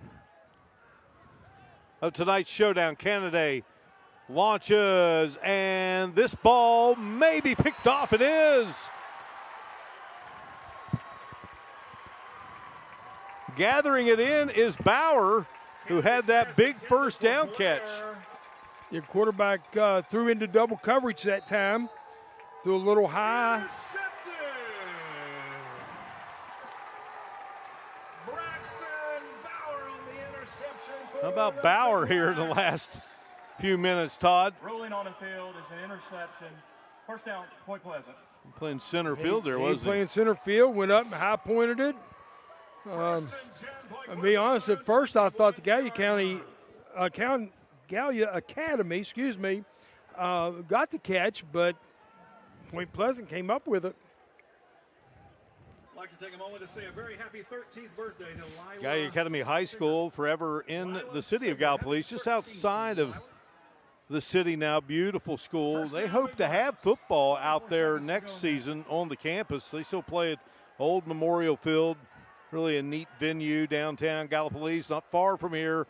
Right now here at Ohio Valley Bank Track and Field Stadium, Point Pleasant back with the football. Well, that ball was loose, and I'm telling you what, that was not a pretty exchange at all. Here we go. The emotions we're losing our composure, both teams. Well, both teams coming in here. Of course, Gallia Academy has played 2 games. Point has won. For the Big Blacks. And I think the Big Blacks are just going to be content letting the clock run out. Well, they drove down the field, took the lead. Gallia Academy with 3 consecutive touchdowns, but Point kept fighting, and they get it to within 7 here at the break by a count of 21-14. Hannah Klein has Point Pleasant head coach James Higginbotham. Take it away, Hannah. Thanks, Mark. So Braxton Bauer kind of completing that first half with an interception. What kind of tone does that set for the second half? Well, it helped our defense. We were struggling a bit defensively, and he made a heck of a catch offensively. So he had a good quarter, but that was a big catch. We stopped him from scoring. That kept it a one-score game. What's that motivation and kind of pushing that team? What are your conversation into that locker room? Got to keep our composure. We've had second and 2, third and 2, and we get 15-yard penalties, and you can't do it as a team. And we got to get better. We just got to keep our composure. All right, thanks, Coach. Thank you. Mark. All right, thank you so much, Hannah, and we certainly thank first-year head coach James Higginbotham under the bright lights of Friday night as a head coach going against another first-year head coach in Dalton Jarrell. Gallia Academy in Point Pleasant, a dandy here in Mason County, and it is time for our Huntington Mall halftime report. You're watching live coverage of our Go-Mart Friday Night Rivals Game of the Week presented by Glenville State University. Blue Devils by 7 at the break. Hey everybody, Road Trip and Terry Burhans. We're at the West Virginia Federal Credit Union in South Charleston, and I'm with Mick Arvon. He's the CEO here, and Linda Duncan. You're the one that answers all the questions. Thank you for helping us with Friday Night Rivals. What does it make you feel like when you know you're helping the community and helping out sport like this? It's always great to help others. Yeah. Together, we always make a difference. And we're just trying to make a difference. West Virginia Federal Credit Union here in South Charleston. Another location is, where's your second location? St. Albans. St. Albans. You guys have decided to be part of our sponsorship here for this football game. Did you have experience, either of you, with sports? Did you play ball when you were in school? I did. Nice. Yep. Were you a cheerleader? Long time ago. I wasn't a cheerleader, but I played tennis. Oh, good for you. Got some good, strong forearms, I bet you still. Yes. This is something that helps our Friday Night Rivals, and you guys are helping out so much. It's a wonderful thing to be a partner with you and so many of our folks. You can see them on the T-shirts. I think we're going to be doing some T-shirts with you guys. Yes. Nice. So this is a community event. You guys help a lot. You ask the community to help. It used to be a company, but now it's all open to the community. Yes, we're open to people who live or work in a 6-county area. From South Charleston all the way to Huntington. You see neighbors. You see people that you live around that come in and you help them with their credit problems. Yes, sir. Yeah. Yes, we do. We want them to come and experience a credit union difference with us. Say hi to Linda and say hi to Nick when you visit with them. Hey, we're going to go. Let's together. We'll say, now back to you at the ball game. We're going to say that together in 3, 2, 1. Now back to you at the ball game.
Well, this is a halftime interview brought to you by Kia Ditch Miller, and I'm right here with Point Pleasant High School's principal, Mr. Cottrell. Such an honor to see you, and such a big game tonight. Let's talk a little about this rivalry.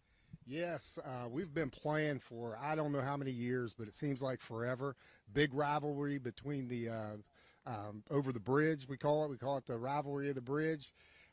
Hoping to bring home the victory tonight, no doubt.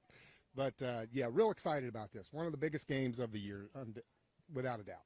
And I saw the trophy. That's one thing that a lot of the players are looking at. Yeah, that's what we've had that trophy probably for the last 10 years, 5 or 10 years, something of that sort. And I tell you what, those kids play hard for that trophy, no doubt. No doubt. Now, $500 is going directly to you guys tonight. Talk a little bit about what you hope this will go towards. Well, definitely toward academics, but we have some number of projects around the school, landscaping, student incentives, and things of that sort that we are excited to be able to use it for. Awesome. Well, I appreciate you coming out and speaking with me. Well, thank you very much. Appreciate it. And again, this is a halftime interview brought to you by Kia Dutch Miller. All right, thank you so much, Hannah. Time now to look at our halftime stats presented by Go-Mart. Go for good times. Go for good. Go-Mart. First downs, Gallia Academy 7, Point Pleasant 5. Gallia Academy 65 yards rushing to 41 for the Big Blacks. Passing, Gallia Academy 10 of 15. Point Pleasant 7 of 10 was the interception, so 108 yards through the air for Canada, 65 for Hill. And the Big Blacks penalties, each team been hit for 60 yards. One punt for Gallia Academy, and 18 yards is all it went. And Hill has boomed some good ones, 37.3 average. Time of possession, Point Pleasant 15-21 to 8:39 for Gallia Academy. So, again, our halftime stats presented by Go-Mart. Go for good times, go for Go-Mart. What stood out there in the first half for you, Todd? Well, I think the players, Coach Higginbotham said it when he was leaving the field. They've got to keep their composure in this second half. This ball game's anyone's game, but they can't afford silly mistakes, silly penalties. So I think both teams got to get that corrected this half, and I think both quarterbacks are doing a great job. All right, Evan Bales with the kickoff and kicks it out of bounds. Not the way they wanted to start on the West Virginia State Building and Construction Trades kickoff, where the future is forged. The Gallia Academy will start it out here offensively. Now, there has been word, Todd, that there are some lightning delays in the area just up the road, Ripley and Ravenswood. The battle for the bridge here, battle for the hatchet there in Jackson County. Offense. Ball's kicked out of bounds. Ball replaced. That's another rivalry. First down. That's another rivalry there, Mark, that throw the records out, and those two teams play each other really well, usually. I know a little bit about that one. I think you might.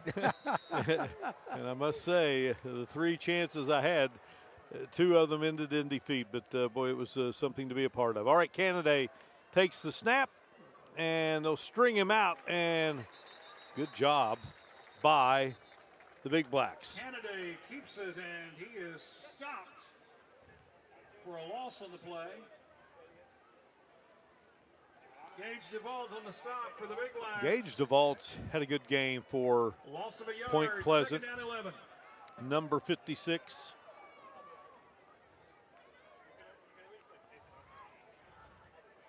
Second down here for the Blue Devils. We come to you live from Ohio Valley Bank Track and Field Stadium. Canada guns, and right there in the breadbasket of DeVault. We just talked about him. Oh, my.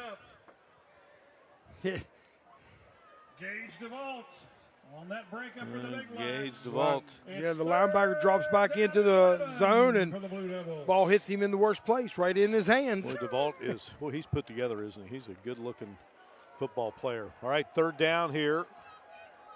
Big Blacks trying to get a stop here and get the football, and now here's Canada directing traffic, and he will let it fly, and a terrific attempt there on the sidelines by Parker Burris, but out of bounds. But boy, you got to love that effort. And there is a flag down here. Yeah, that was an excellent effort out of the receiver trying to get his foot in. The ball was just thrown a little bit. Offense. Penalties decline. 4th down. All right, Big Blacks will decline the penalty. Quarterback moving to his right, directing traffic. Just threw it a little bit wide, a little bit outside. Good coverage out of Point Pleasant also. Well, Shockey is wanting to redeem himself for his lone punt of the game.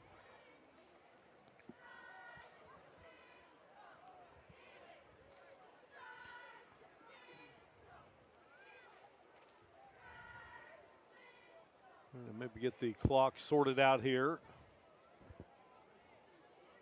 The play clock down to our left. Play clocks are not working. Only one. The time will be kept on the field. Thank you. So here the quarterbacks have got to really pay close attention, and the coaches watching the back judge. Back judge raises his hand. That means there's only about 5 seconds left on the play clock. So that could be a big factor in this game. Now, much better punt by Shockey, second time around. And in coverage by the Blue Devils. Down at the 21-yard line. It'll be first and that will put the football right at the 26-yard line. That's where Point Pleasant begins play here in the second half. And you know what they want to do, Todd? Go down there and tie this thing up. Thanks again to Ohio Valley Bank for sponsoring tonight's game ball.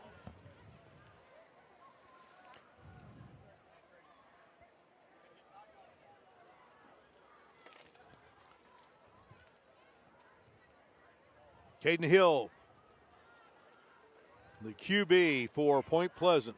Impressive in the first half.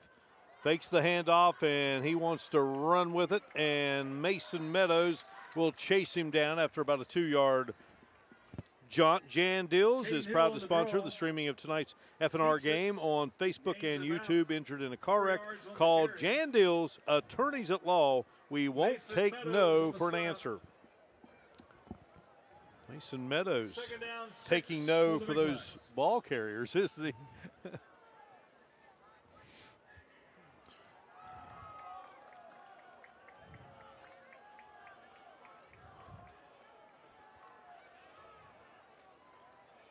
Hill hands it off. And hard running there by the Big Blacks. Getting the call was Landon Long. Long to the 35. First down yardage tackled there by Kloss for the Blue Devils. They're sitting with a 3rd and 1. Very manageable 3rd down here for the Big Blacks. Point breaks the huddle. Parker Bowles, the senior, 5'9", 217, over the football. Hill going to fake the handoff, and Hill's got a seam, and Caden Hill has the first down yardage. First downs here in the third quarter, presented by Bridge Valley Community and Technical College. Find your path at Bridge Valley Community and Technical College. Nice jaunt by Caden Hill. Timeout for an injured player. We've got a player down for Gallia Academy.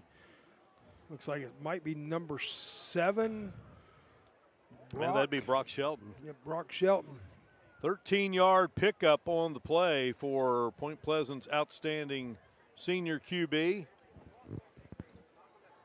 I'm hoping it's just cramps. I had some outstanding pizza prior to the game. Marco's Pizza, delivery of the game. Marco's Pizza to the booth. Marco's Pizza is the delivery of the game, satisfying the FNR booth and our crew all season long, and certainly tonight. So Shelton is up, and he trots off. Well, it's good to see that he's up. He's up and jogging off the field. He'll have to sit out of play unless Gallia Academy takes the time out. But it's good to see him up and moving, and he'll get back in this game very shortly. Get a good look there from behind. Caden Hill and his center, Parker Bowles, Fresh set of downs after the nice pickup by Hill, and well, they get it into the hands of the QB again, and Hill, a big stiff arm there, driven out of bounds. Caden Hill, another nice pickup. Grant Owens got him out of bounds.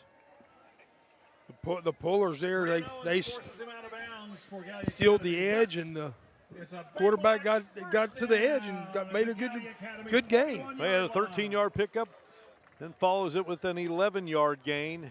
An outstanding athlete, a track guy. He's big, he's strong, he's athletic. Handed off, and boy, a collision there, and nowhere to go for Landon Long. That was traffic right out of the gate. That's you're pulling out your driveway to go to work, and there's traffic already. Well, it looked like the pulling guard, the left guard was pulling and got a little too deep in the backfield, and the running back and the guard hit each other. And Landon Long doesn't go well. Yeah, and he's, got a heavily taped knee down to his shoe, and he comes hobbling off, so they'll have to replace him, and they will do so with Jarius Robinson. Here's Hill looking to throw. Boy, they crushed him there as he let loose of it. He sandwiched him. Peterson was there, and Haas was there, and a tough cookie there as Caden Hill gets up. But, Point Pleasant's already down. The running back, they lost Bowen to a penalty in the first half, Brody Bowen, and now Landon Long goes out. The Gallia Academy brought some pressure from the edge, and the quarterback just didn't have much time to get his feet set and throw a good ball there. Third down for Point Pleasant. They are 3 of 8. Third down conversions here in this football game. Hill can feel the heat, and Hill will go. No, he stays up and then gets rid of it. Mason Meadows and Hill have a little chat, and again, 2 good players there, and they need to make a play, walk away, go back to their huddles, and line up and play the next play. Yep. Like you said, both of them are good players. No need to penalize your team. Well, Hill did a nice job there getting away. And then very heads up on his part. He never went down, realized he was out of the pocket. All he had to do is get the ball back to the line of scrimmage for no loss on the play. So Hill will drop back in punt formation.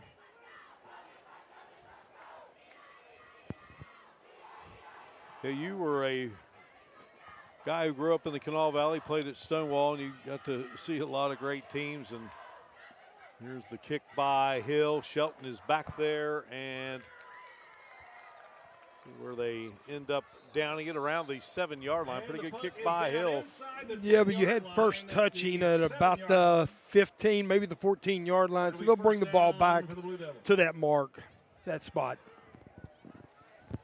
James Higginbotham would have loved to have punched it in there and gotten this thing tied. The Hunt family, Point Pleasant Moose Lodge, McDonald's. We talked about growing up and talked about that Hatchet game, and played in the game with Point Pleasant. On the 13-yard line. And there you mentioned it, Todd, the first touching, but and Ripley and Point Pleasant, they played for the old Oakham Bucket, so a lot of prizes up for grabs in this area. Back in my days at Stonewall Jackson, we used to have a rivalry game with Charleston High, and we played for the old elk bucket. Yeah, the elk bucket. Which was nothing more than an oak bucket.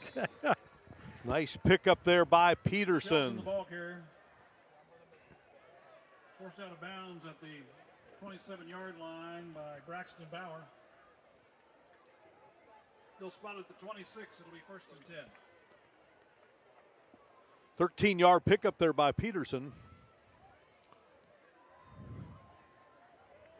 Pump by Hill, who's had a good night kicking the football, 33 yards.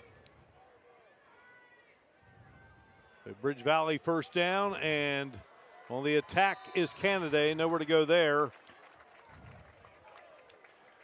Well, brings up second down. That was a good decision on his part. He was going to try to throw the swing to the left side, and he realized it was covered, and he pulled the ball back down and just tried to get what he could. Ethan Grimm, one of those in on the stop.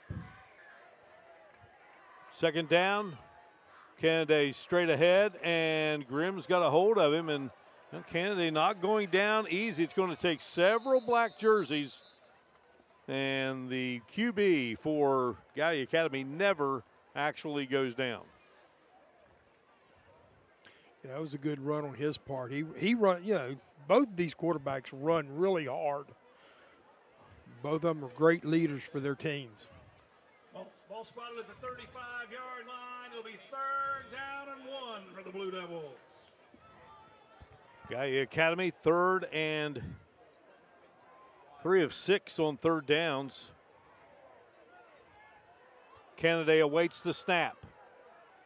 He's got the ball, and he's got the first down. Kennedy will be chased out of bounds. Kennedy, the ball carrier, forced out of bounds at the 43-yard line.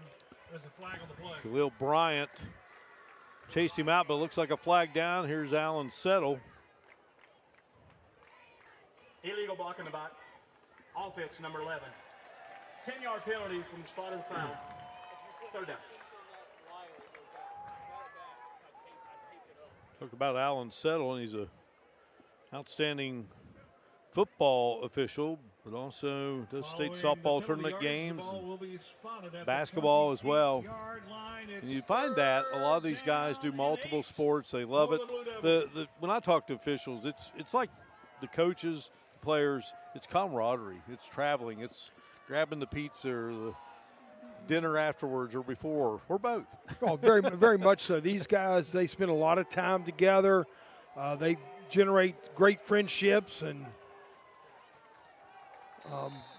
they enjoy their times with each other.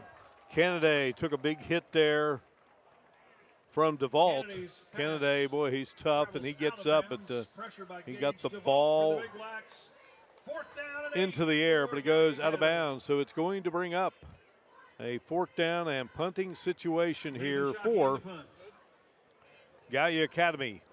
See, there's a perfect example of penalties hurting you. They had 3rd and 1, had a good run, but had a block in the back that made it 3rd and long, and now they have to punt. Gunnar Peterson is the long snapper. Shockey. Flag comes out, and the ball will hit.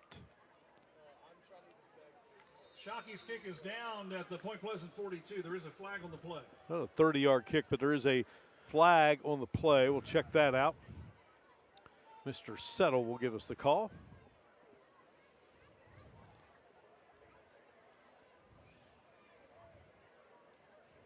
Getting his guys in the proper spots.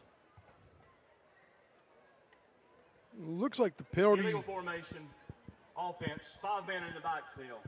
Point Pleasant has elected to take the 5 yards at the end of the kick. First down. I was going to say, it looked like penalty was on Gallia Academy. Timeout. Media timeout. Well, we have a break in the action here, a 21-14 game. Point Pleasant back with the football on FNR.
Our Friday Night Rivals t-shirt gun is brought to you by the West Virginia Federal Credit Union. Experience the credit union difference. Hannah Klein. Hannah was a little short on that last shot. Jim Mahan and I commented that Hannah kind of reminds you of she's on The Price is Right. Need to give it a little more juice there, Hannah. There you go. No, still short. Oh, mercy. All right, a good game here. Great night for football. In the city where the two rivers meet, Point Pleasant. Great to have all of you with us with Coach Todd Chevalier, Hannah Klein on the sidelines, our wonderful FNR crew, all these great pictures. I'm Mark Martin. First and 10 Big Blacks from their 47-yard line. Point Pleasant had a 7-0 lead. Gallia Academy reeled off 3 straight touchdowns, 21-7. Big Blacks got it to 21-14. That's where we are. And boy, Gallia Academy waiting on that one. Isaiah Wamanam, who had that terrific kickoff return to start the game, and Blue Devils having none of that as they hand it to him in motion. It looks like when the Point Pleasant runs that jet sweep, the outside linebacker to the side the jet sweep's coming to, he is just flashing and setting the edge and just shutting that jet sweep down. Looks like Gallia Academy did a heck of a job scouting that.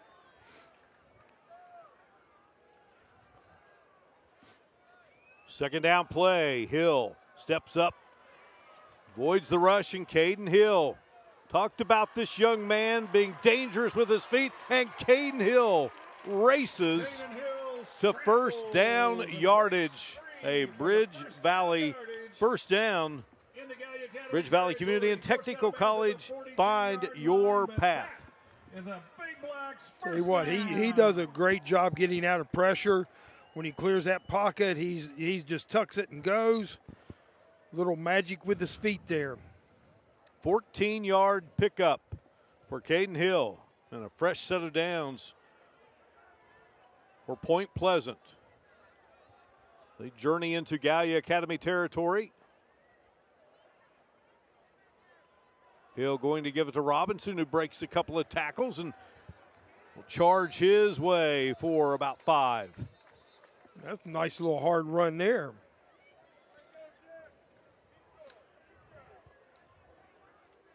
And the linebacker, as a sophomore, he started. Jarius Robinson, 5'10", 200, junior. Getting action in the backfield.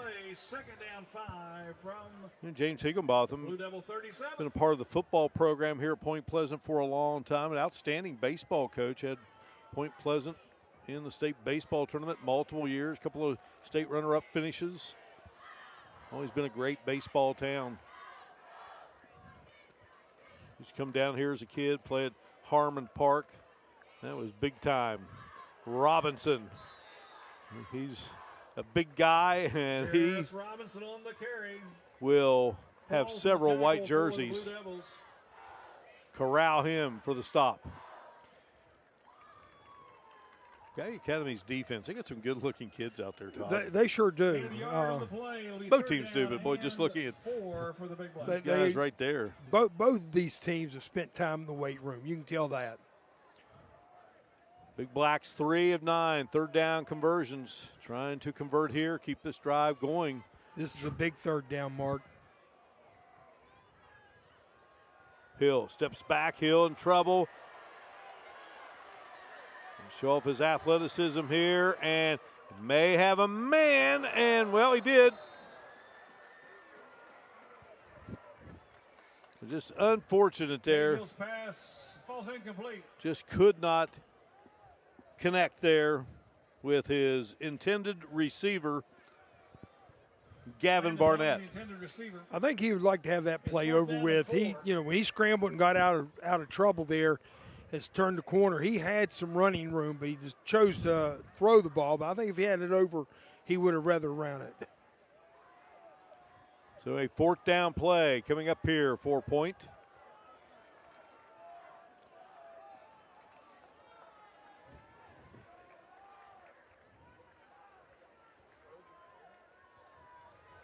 Hill launches, and the catch is made at the 10-yard line. Gathering it in for the Big Blacks is Braxton Bauer. His second big catch of the game, had the interception as well. And another Bridge Valley first down. Boy, Bauer has been money when it comes to plays like that. 3 of 3 on fourth downs are the Big Blacks. Hill stood in there again. Hill threw a nice ball, but had someone right in his face, and actually as he released it, he was getting hit. Caden Hill connecting with Bauer, and a fresh set of downs for the Big Blacks.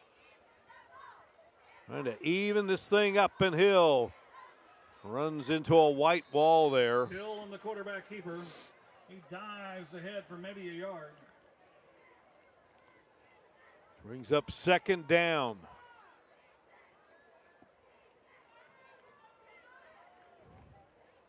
Well, it's been a nice night for football. Corey Mock on the tackle for the Blue Devils.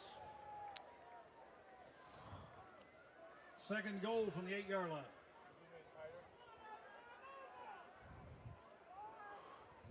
We're going to Hannah here in just a moment, standing by with one of the all-time great coaches in Gallia Academy football history.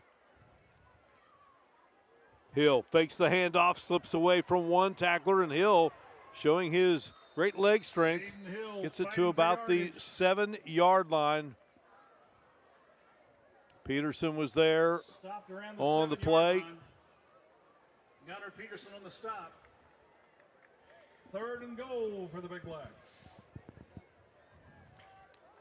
Third down and goal to go here.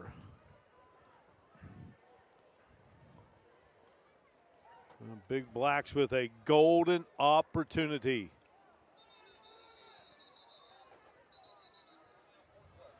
And I believe Point Pleasant wants to talk it over, and we will break away here.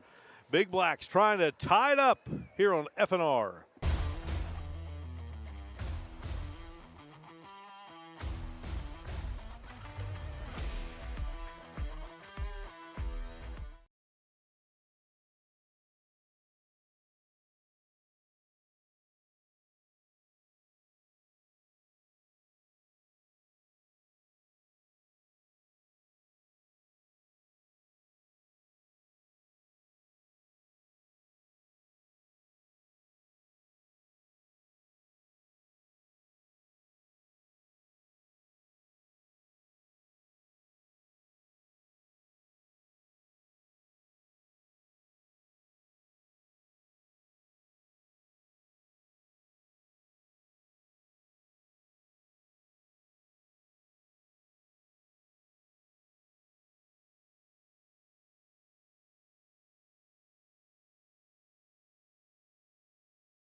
James Higginbotham and his crew discussing things here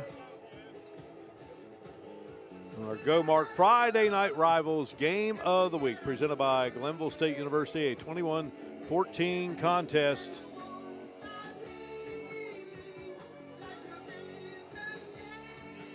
All right, well, Hannah, back in the day, 1987, 88, 89, I called Gallia Academy Blue Devil football. The man you're standing with, I bugged him weekly to do interviews, one of the all-time greats, Brent Saunders.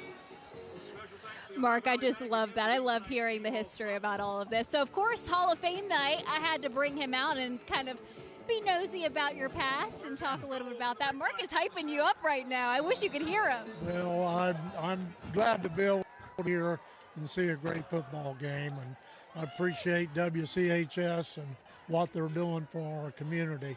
That's real special. Now, with your coaching history, a lot of people, if they're not familiar, which everybody in this stands was cheering us on when we were coming up here just to talk to you. Talk a little bit about your coaching history. Well, I spent a year in northern Ohio at Bellevue, and then I was at Parkersburg South for 10 years, 8 football, about 9 wrestling. Then I came to Gallia Academy in 1983, and I was the head coach for 18 years there. 18 years. What's maybe a memory that you have being a coach at Gallia Academy?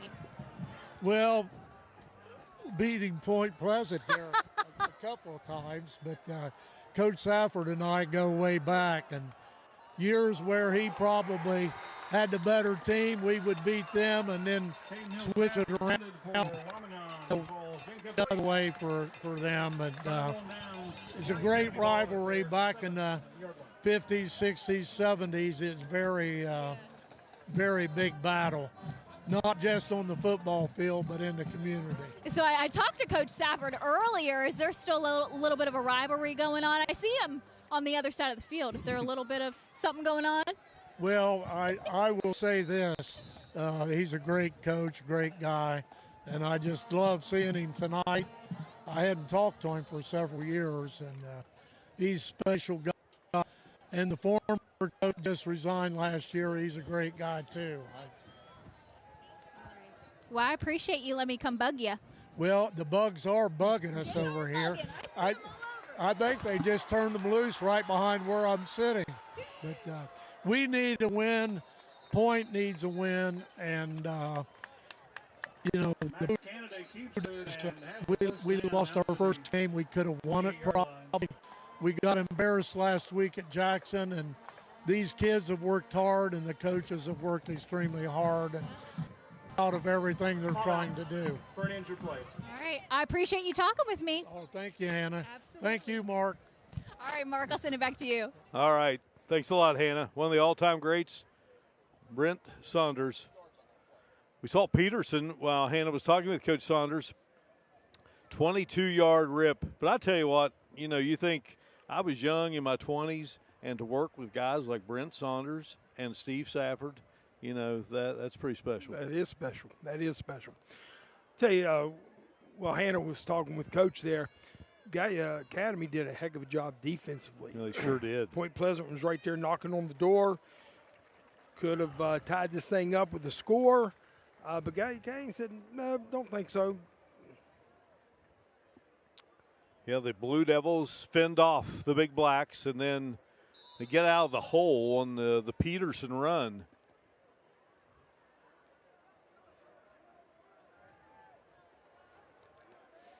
And Brent Saunders had 8 playoff teams, and there's a high snap, and, well, Canada tried to get to it. Did he reel it in? He did.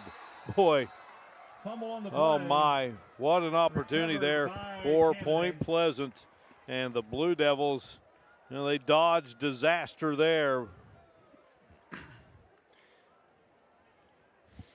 Yeah, you're going to have a high snap here, it looks like. A little high and outside to the right. 9-yard line, second down 30 for the Blue Devils. I'll give Kennedy credit for collecting himself there. Now he's looking to throw, and he's being pressured. He'll come out there galloping with it and laying some punishment on the offensive side. Marrero comes up and makes the stop. The original line of scrimmage to the 31-yard line. Tackle by Anthony Marrero. We called Marrero's name a lot. Been impressed by Kennedy. Again, you take over an all-important position from a guy that set a school record for touchdown passes. And he's worked hard. And just a junior. Ran for 100 yards in both games, threw for 200 in the opener against Boyd. Game they feel they could have won. Kennedy rolls left, shoots it in the direction of his receiver, and it's got Shelton gathering it in, and Shelton will score. Gallia Academy goes back up by 2 touchdowns. For the Gallia Academy touchdown. Kennedy. Never easy, is it, Todd? Rolling, right-handed quarterback, rolling to your left. And, boy, he showed his arm strength there. And Shelton, he has been impressive tonight. Yeah, right-handed quarterback, when they roll to the left, they've got to get out there, get their shoulders turned, and turn their hips and let it go.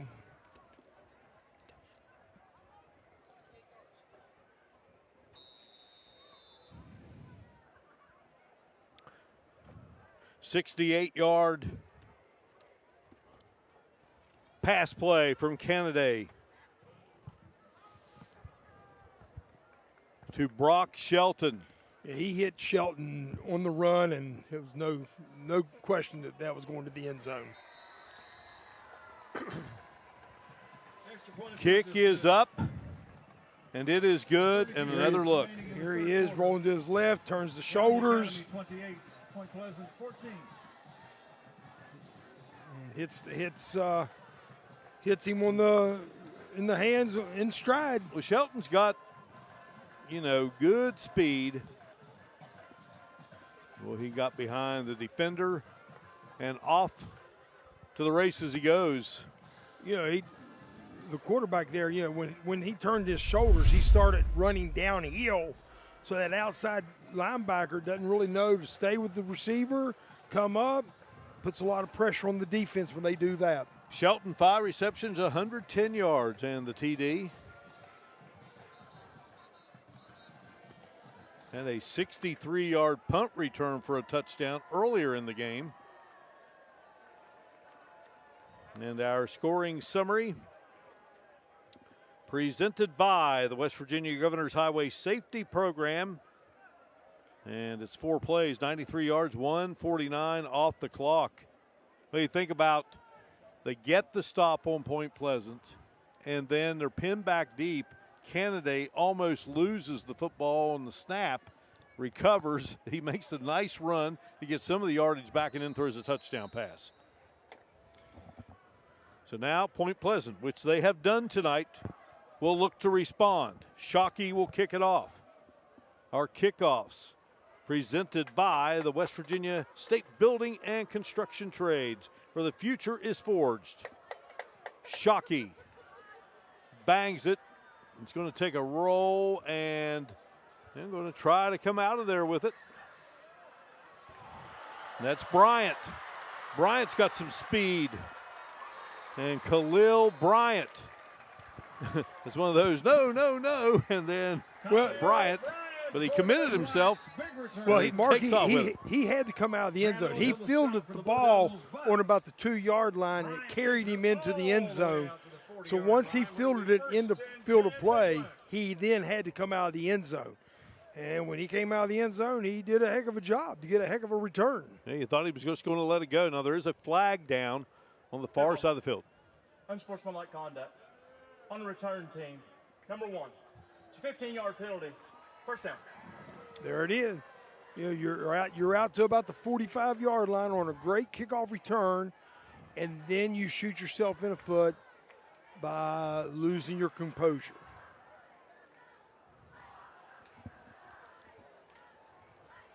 So they will start at the 25-yard line with 22 seconds remaining here in the third quarter. Caden Hill and company will go back to work. 28-14 advantage for Gallia Academy.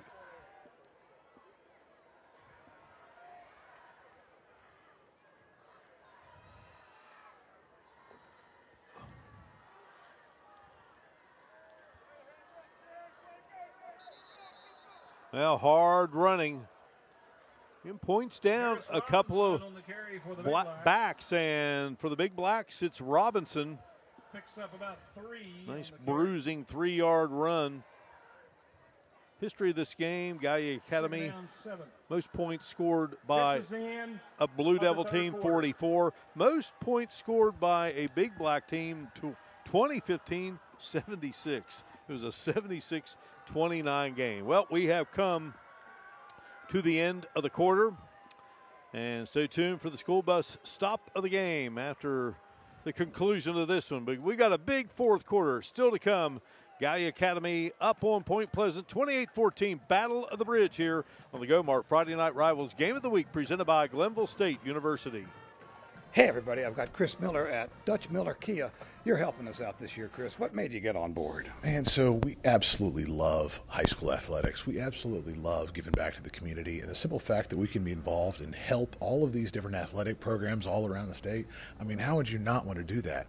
It's high school football season. It's going to be so much fun. We get to watch kids compete and also give back to the community and make sure that these programs have enough resources to take care of these kids. What you're giving is going to make a difference, and it's going to make some athletic department just that much better. Yeah, we're all in the scramble to make sure and have enough resources to take care of our kids.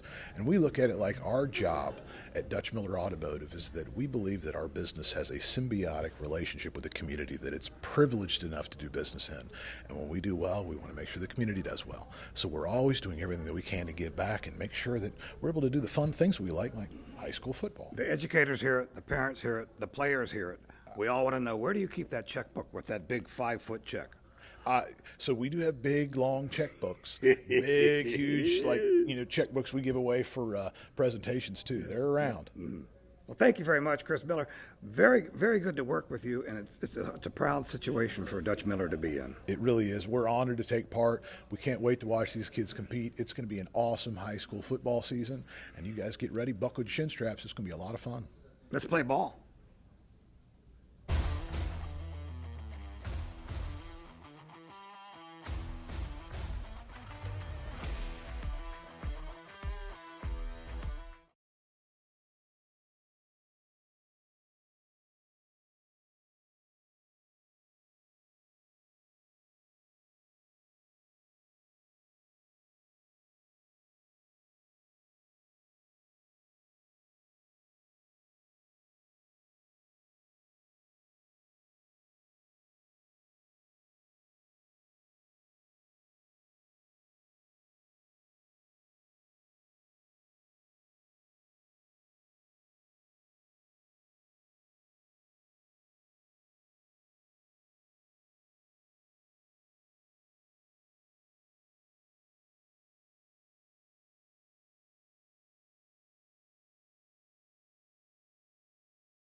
Friday Night Football Extra, sponsored by the Thornhill Auto Group.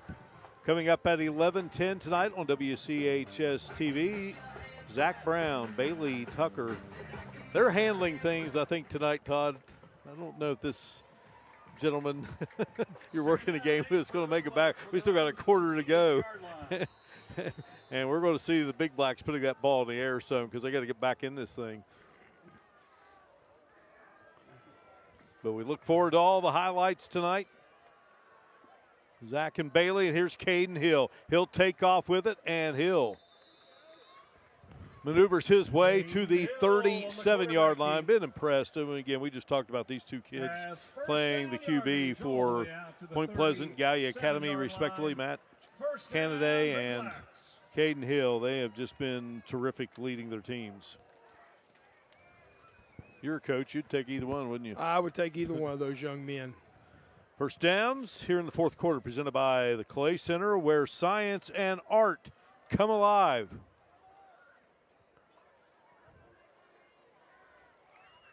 Marrero goes in motion. Hill gives it to him, and Marrero, not much there. Anthony Marrero on the Pleasant was waiting on it. Second down coming up. Qualls on the stop for Mentioned Blue Qualls' name a lot here tonight. He was in there on the stop. I've been very impressed with Gallia Academy's down 3. They're very physical. They have controlled the line of scrimmage. They've made the running game very difficult for Point Pleasant.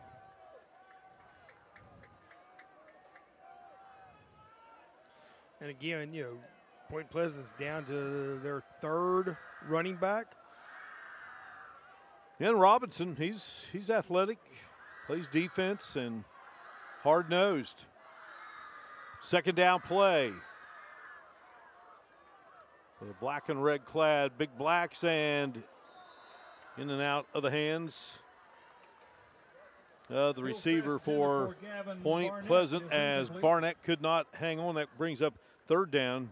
Point Pleasant, and a great college coach was born in this town, June 2nd, 1909, Ben Schwartzwalder. Point Pleasant, 3 of 11 third down conversion attempts. Schwartzwalder played center at West Virginia. Started his coaching career at Sistersville, Parkersburg High, Canton McKinley. Don Nealon coached at Canton McKinley. Of course, then he was later the coach at Syracuse, and the catch is made. First down yardage. Who else? Marrero this time. Boy, what a dart by Caden Hill. I tell you what, Caden Hill, he throws a very nice ball. That was right over the shoulder of his receiver, right into his hands. 38-yard strike from Caden Hill to Anthony Marrero. And the Big Blacks with the football at the 25. Another look here, Todd. Sets his feet, lets it out, right over the shoulder, right into the hands. Good concentration out of the receiver.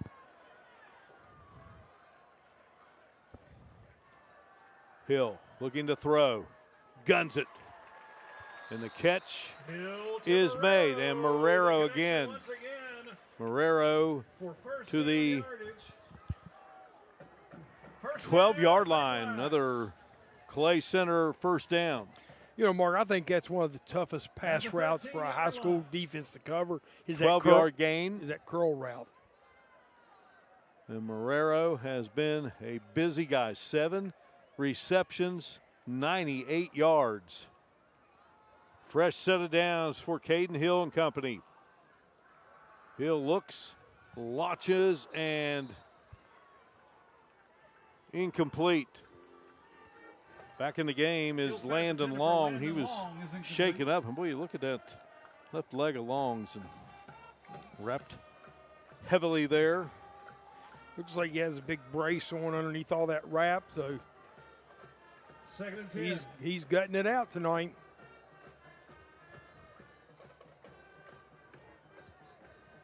I was mentioning Ben Schwartzwalder. I think of some of the guys he coached at Syracuse. Few good ones along the way. All right, here's Hill. Hill going to try to do it with his feet, and Hill's on the run, and Hill will make it to the end zone. A touchdown for the Big Blacks. Caden Hill. He can do it with his arm. He can do it with his feet. He's something special. The keeper, 13 yards for the touchdown. Well, he goes in from 13 out. And the Big Blacks right back in it. Evan Bales in to attempt the extra point. Evan Bales out of the hold of Caden Hill. Ryder McCoy is the snapper.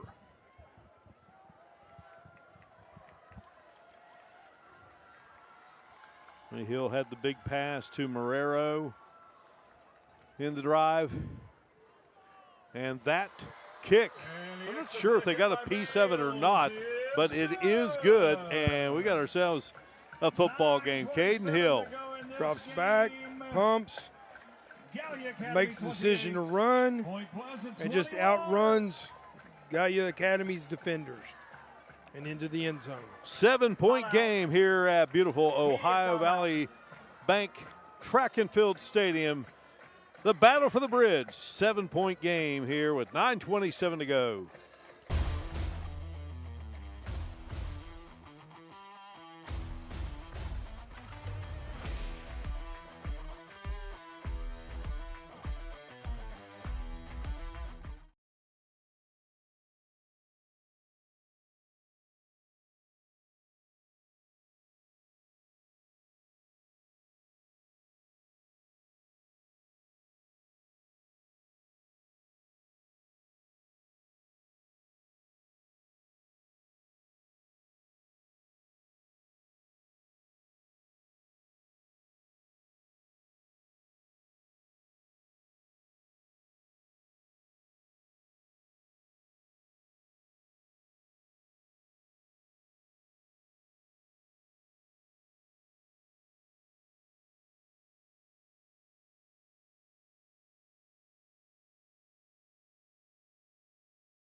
Back inside here at Ohio Valley Bank Track and Field Stadium.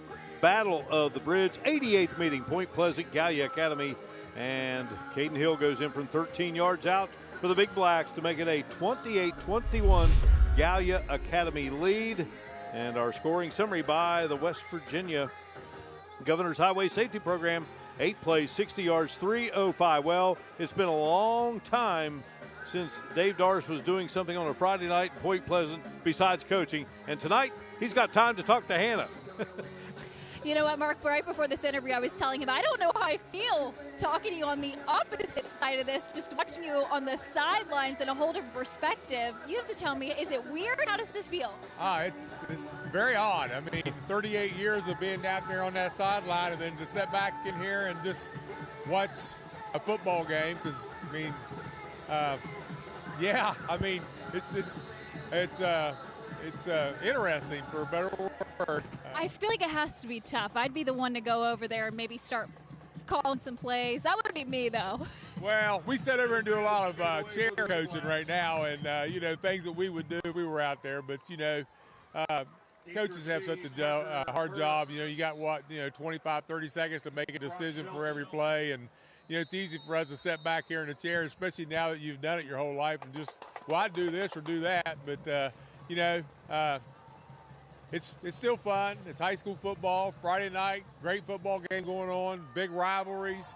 And, you know, I get a chance now to just sit back and then take it all in. You definitely have taken it all in. I saw you before the game. You were out there tailgating, grilling up some burgers, enjoying it. You were enjoying that stuff.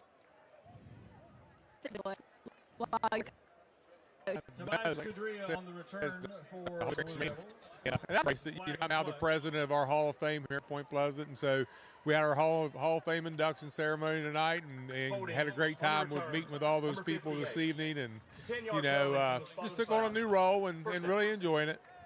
Well, I appreciate you chatting with me. Yep, no problem. Mark, I'll go ahead and send it back to you. All right, thank you so much, Hannah. Well, Dave Darst, 18 years here. Playoffs after playoffs after playoffs. He had his team in the state championship game of AA in 2011. Then they had to move to AAA, Todd. And for those 4 years, they were right there in the hunt. Just terrific. Had some terrific players. A lot of guys they coached together forever. Great friends. And well, they just followed the lead of Steve Safford, and they kept it going. And that's what James Higginbotham is hoping to do. That's Peterson on the first down call here. Yeah, Point Pleasant has a lot of tradition here, a lot of winning tradition. Second and 7.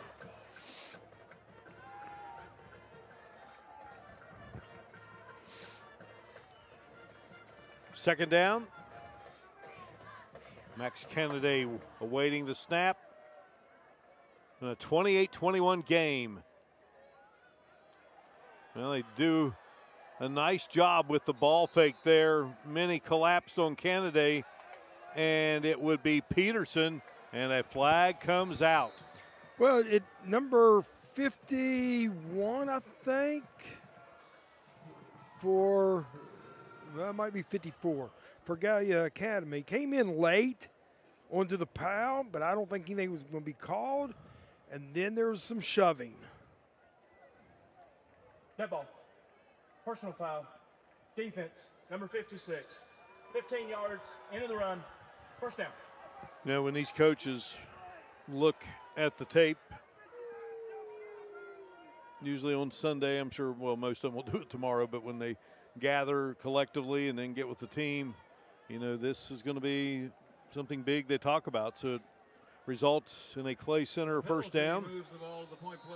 And a lot of these penalties aren't 5-yard penalties. They're the 15-yard. Kennedy turns and hands it off. Howe on the run for Gallia Academy. Bryden Howell, the ball carrier. Again, Bryden Howe, we He's mentioned forced that out of bounds. Dalton Jarrell really likes this kid. Isaiah Wamanon on the stop. Isaiah Wamanon, who had that really nice kickoff return to start the game with the tackle. Gallia Academy, 12 first downs. Point Pleasant, 13 now following that penalty. Dalton Jarrell, his father, Larry, grew up in East Bank, and then they moved over into Gallia County. He graduated from Old Hannon Trace High School. That's now more or less South Gallia High School, the home of the Rebels, and they've got a pretty good little football team. Here's Kennedy. He runs it to the 39-yard line. His mother, Beverly, is a Point Pleasant grad, that being Dalton's mother. And they're related to the Bone Cutters. And you know that name, the Bone Cutters. You're a wrestling official, so you know that name well. John Bone Cutter, and what a job he has done here at Point Pleasant High School with that sport. I noticed when I pulled in this evening, you know, when you enter their parking driveway, going to their parking lot, State Wrestling Championship, State Wrestling Championship, State Wrestling Championship. Yes, so John Bone Cutter and his coaching staff have done a tremendous job with wrestling here at Point Pleasant.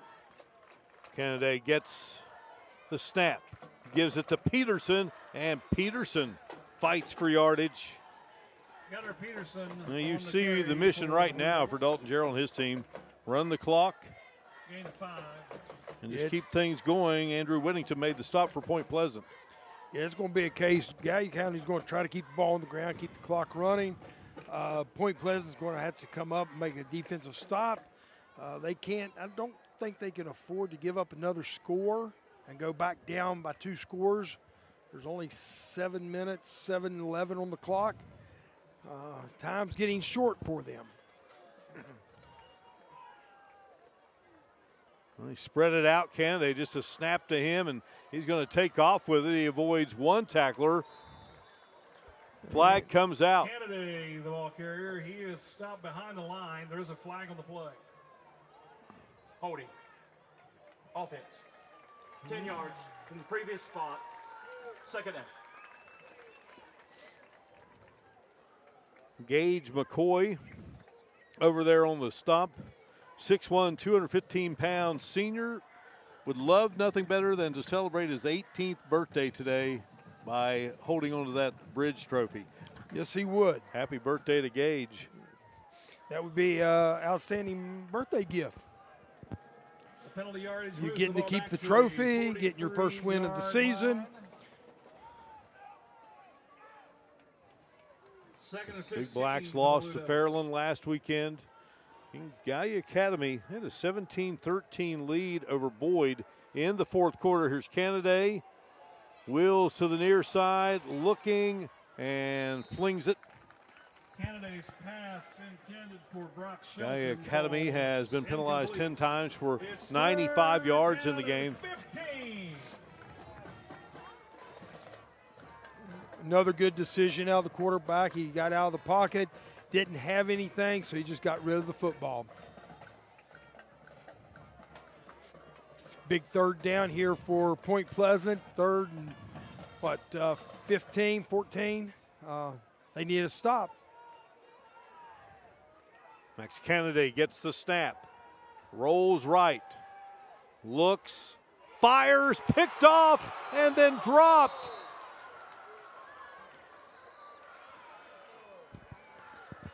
Well, what an opportunity again as Wamanam had it.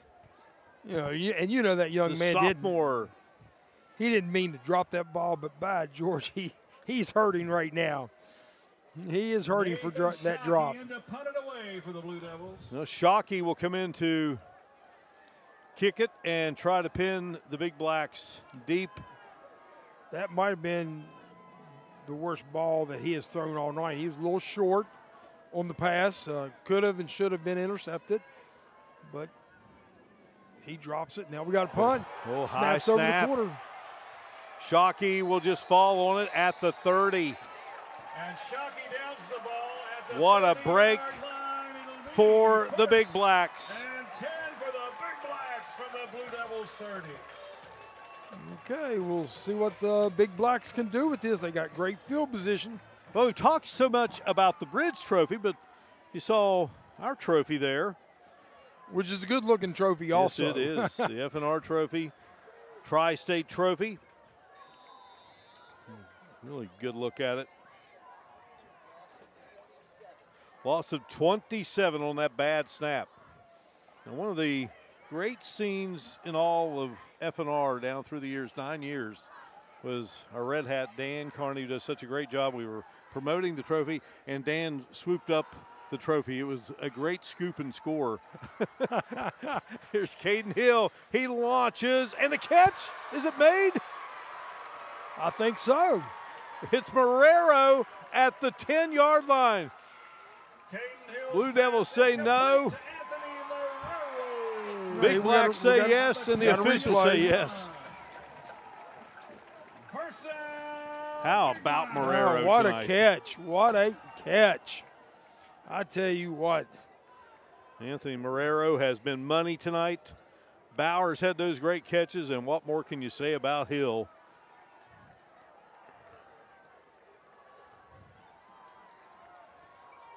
Thought I might just keep you around. Games like this may not get to come back. Well, I tell you what, Hill. Mark, I am having a ball. I'm enjoying myself. Well, I told you earlier in the evening that, you know, the FNR games we have done here, we had a great matchup with Pikeville. Pikeville throws a pass at the end of the game, and they lose 41-34. Ball dropped on 4th down in the end zone. A 7-0 game with Man. A 26-22 win over Gallia Academy a few years ago. Came from 16 down. So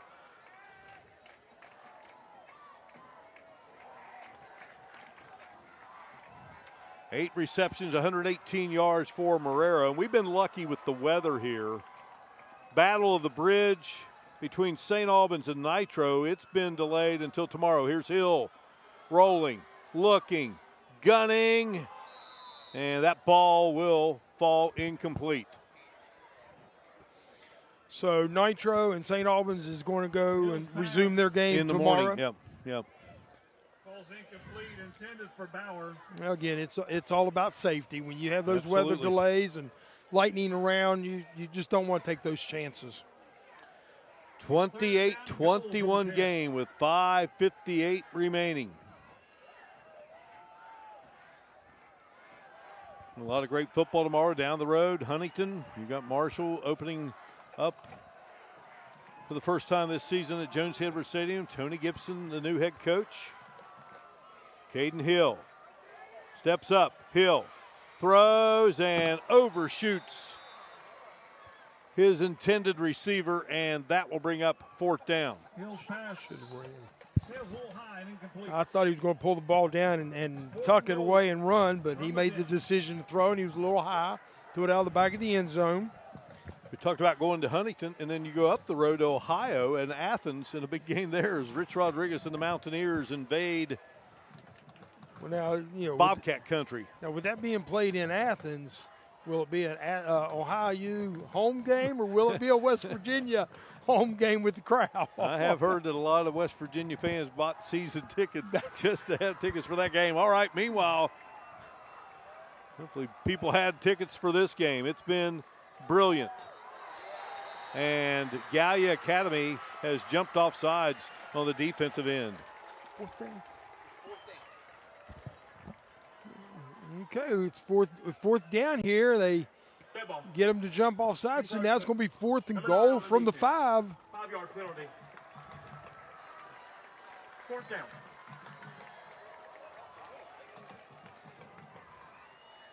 What will the Big Blacks do here on offense? Robinson joins Hill in the backfield.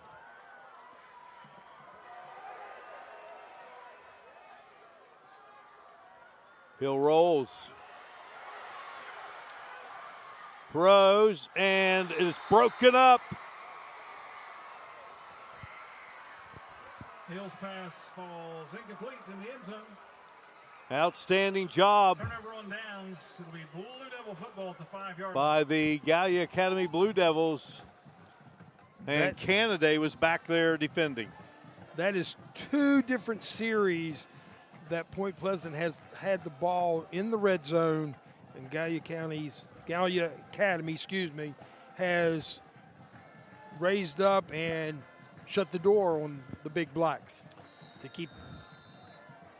Well, you had that bad snap on the punt, and the Blue Devils avoid it and now have the football. Still a lot of time left in this game, Todd. And you got Gallia Academy backed up. They get another high snap here. It could be trouble for them. Canada will take the snap. And he will be tackled there by Robinson, who slowed him up. We got a big game next Friday night. We'll have Hoover and Nitro at Husky Stadium. Close encounter a year ago, 13-7.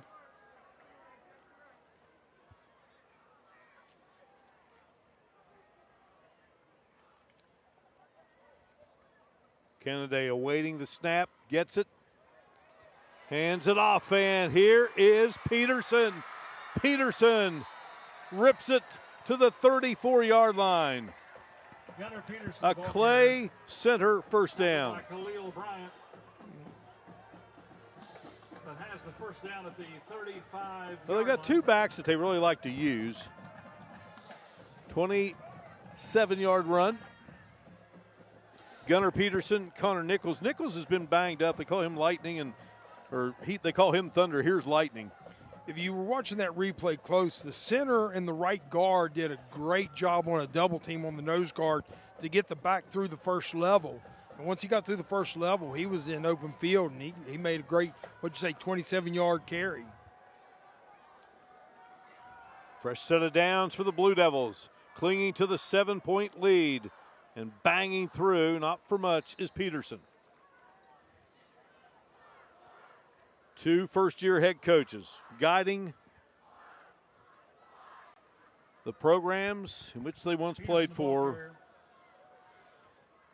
James Higginbotham here on the side with the Big Blacks across the way. Dalton Jarrell for Gallia Academy, and looking for that first win as head football coaches.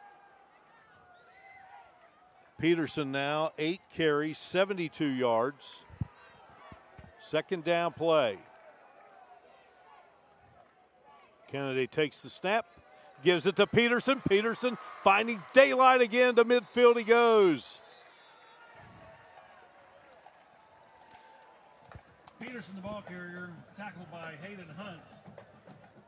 Peterson broke through the line of scrimmage there, and it looked like he zigged when he should have zagged. It looked like he was actually trying to go make contact with the Point Pleasant player. If he would have broke to the inside, I think he would have had a much bigger run. At 15 on that play, Hayden Hunt made the stop. It would have been much more. Hunt, a junior.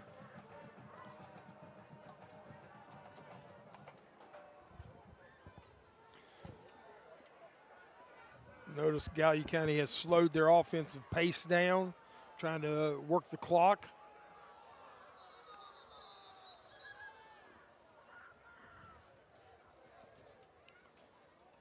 Gallia Academy Blue Devils.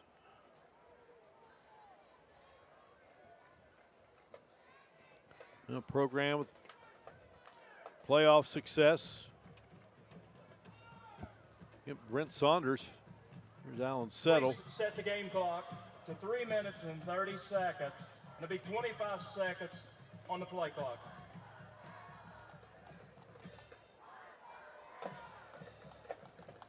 Brent Saunders coached in 8 playoff games. Bakovitz, Mike Eddy, Alex Penrod, Cole Carter all had playoff teams. Mike Eddy left Gallia Academy, then became the head coach at Parkersburg South for a long time, then went to Logan, Ohio. Here is Canaday. And Hunt will slow him down. Canaday on the quarterback keeper. Picks up yardage down to the Gallia Academy, a member of the Ohio Valley Conference, and the Big Blacks, Cardinal Conference members. Second down, 7.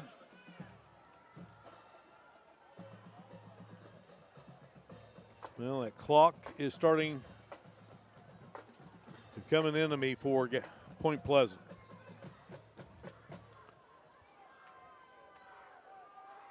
A couple of golden opportunities for the Big Blacks, and they are hoping to find one more shot at a high snap there. Good job by Canaday. And here is Peterson bouncing it to the outside. And then Peterson, and a flag comes out.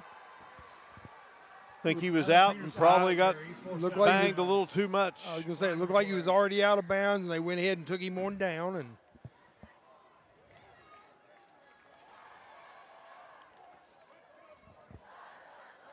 Personal foul. Late hit out of bounds. Number 4 of the defense. It's a 15-yard penalty. First down. And that one is huge. that is a big penalty there that hurts.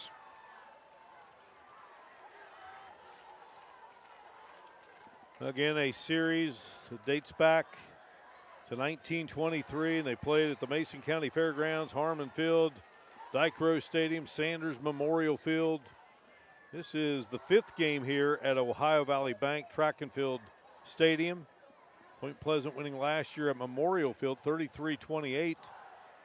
2 years ago here on FNR, it was Gallia Academy winning 42-12. And the 2021 FNR game played here, Point won 26-22. Handed off to Peterson, and Peterson spins out of there. Gallia Academy defeated Rock Hill in the COVID season. Alex Penrod had a great team. Did that game at Memorial Field. That brought back some memories as I called a game where Brent Saunders and his great Blue Devil teams had competed. I would venture to say Peterson is over 100 yards rushing at this point. He's sitting at 95 right now. Well, he's just grinded out. He was a guy, he was 2 guys that we highlighted. They've come to play tonight, Peterson and Caden Hill. Peterson again gets the call, and Peterson, well, the ball is loose, or it's in the hands of a Big Black player. And that's, I believe, DeVault. And there's a timeout called here. Timeout, Point Pleasant. Timeout. Point Pleasant. It's their second of the half. Point second timeout of the half. Well, we're sitting on a clock at 1 minute and 26 seconds. The Big Blacks need a big defensive stand here. Turnover will go a long ways to help them, but they do need to get the football back soon. Well, again, next week we will be at Husky Stadium. The Herbert Hoover Huskies will entertain the Nitro Wildcats. And again, Nitro's got to finish a game this week. They got to finish things up with the St. Albans, where they can solely start thinking about the Huskies. Peterson is now at 100 yards exactly, 12 carries in the game.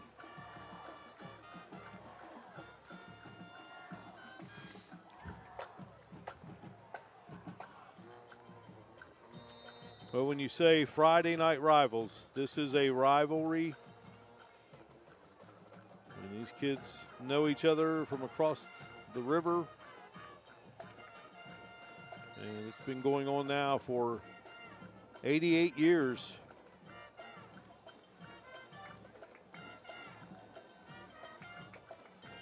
Gallia Academy trying to close it out. Point Pleasant trying to hang on here for dear life and try to create something as time winds down here at home. Canaday takes off with it. Flag comes out as he darts ahead. Kennedy with the quarterback keeper. Oh, while we have a moment, I know you are a proud father. You were a coach, and your son Jordan is a coach, and been a lot of coaching stops in West Virginia, but he's now coaching in North Carolina, and you're proud of your son. Oh, I'm very proud of both my sons, but Jordan is down in North Carolina, in Leland, outside of Wilmington at North Brunswick High School, and trying to keep eyes on his game. They ended up losing tonight in a very close one, 36-35. The team they were playing scored with, I think it was 14 seconds to go in the game. So I'm sure he's frustrated, but he understands that the sun will come up tomorrow, and they just got to go back and do some more work. Point Pleasant playing for the Bridge here tonight. They'll play for the Old Oaken Bucket next week against Ripley. Ripley was playing for the Hatchet tonight. So penalty-wise, Gallia Academy has been flagged 12 times for 105 yards. Point Pleasant 8 for 105. And we were talking earlier, Mark, about these penalties. A lot of those were 15-yard penalties. So another timeout here. Well, there's been a couple of times in which Point Pleasant, you thought maybe they were out of it, Todd, and they kept fighting back. So James Higginbottom has to be pleased with the fight, and certainly great fight by the Blue Devils too, because they kept them from scoring on 2 different occasions. And 4th down plays. Saturday Sports Showcase tomorrow morning at 11:30. We'll talk Mountaineer football, Marshall football, Mountain East Conference. Hannah Klein did such a great job a couple of weeks ago profiling Meg's local high school principal, Mike Chansey, who grew up in the area. He was a star player there, went to Ohio State, came back home. His dad was the great coach there at Meg's local high school. Then Mike became the head coach. He's now the principal. So we've got a nice 2-part story on Mike Chansey that will re-air tomorrow there on the Saturday Sports Showcase.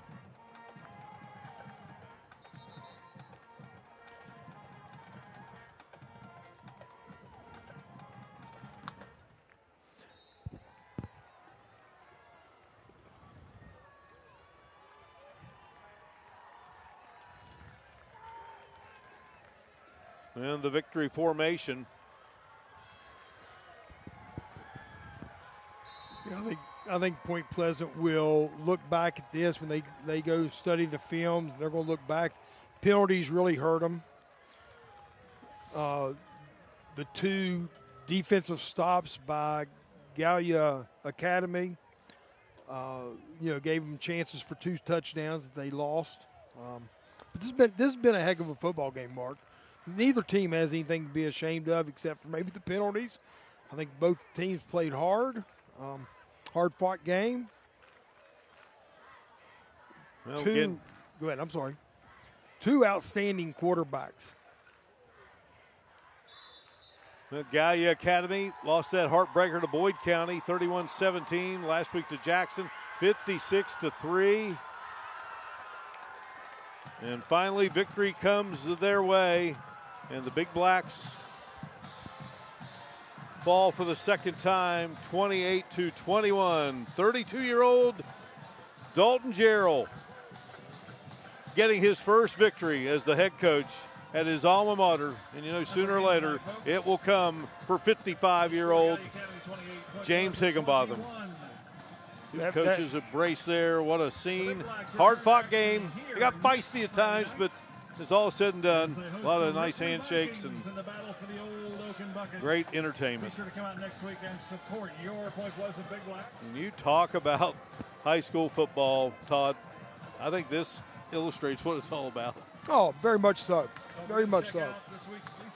Both teams right now are showing good sportsmanship, shaking hands. You know, they just got to remember during the game, they just got to keep their emotions in check. Well, Thursday night lights, Friday night rivals. We bring it to you around the country, and as we go to the break,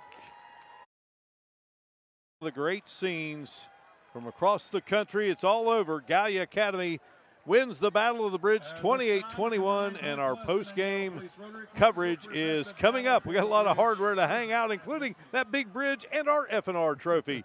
It's straight ahead in just a moment.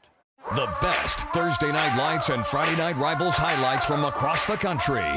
And here comes Khalil Taylor. Welcome to the Rams, Mr. Khalil. He can fly. There goes Khalil Taylor with a head of steam. Here goes Khalil across midfield. The kicker to beat, Khalil Taylor. Welcome to Park Richland, young man. Anything you can do, I can do better. DZ. Trying to find somebody. Good coverage there. Here comes Agent Zero with a big hit. Wow. Justin Hartley came in and laid down the leather old school style. Facing some pressure. Lawrence with the catch and the moves. Gets past midfield and more. Another move. 40, 30, 20, 10. Touchdown, Yellow Jackets. Starting the fourth quarter, Bradley going long. Trying for a home run hit, and does he make the catch? Yes, he does. Great catch by Keita Rango into the red zone, and that's how you ignite a crowd to start the fourth quarter. From 59 yards, hold is good, kicks on the way, and he drilled it! With room to spare, Tommy Baccaro extends the Brentwood.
Well, our school bus stop of the game. Todd Chevalier, the Big Blacks trying to get this thing tied up. Caden Hill, and just could not get it into the hands of his receiver, Wamanam.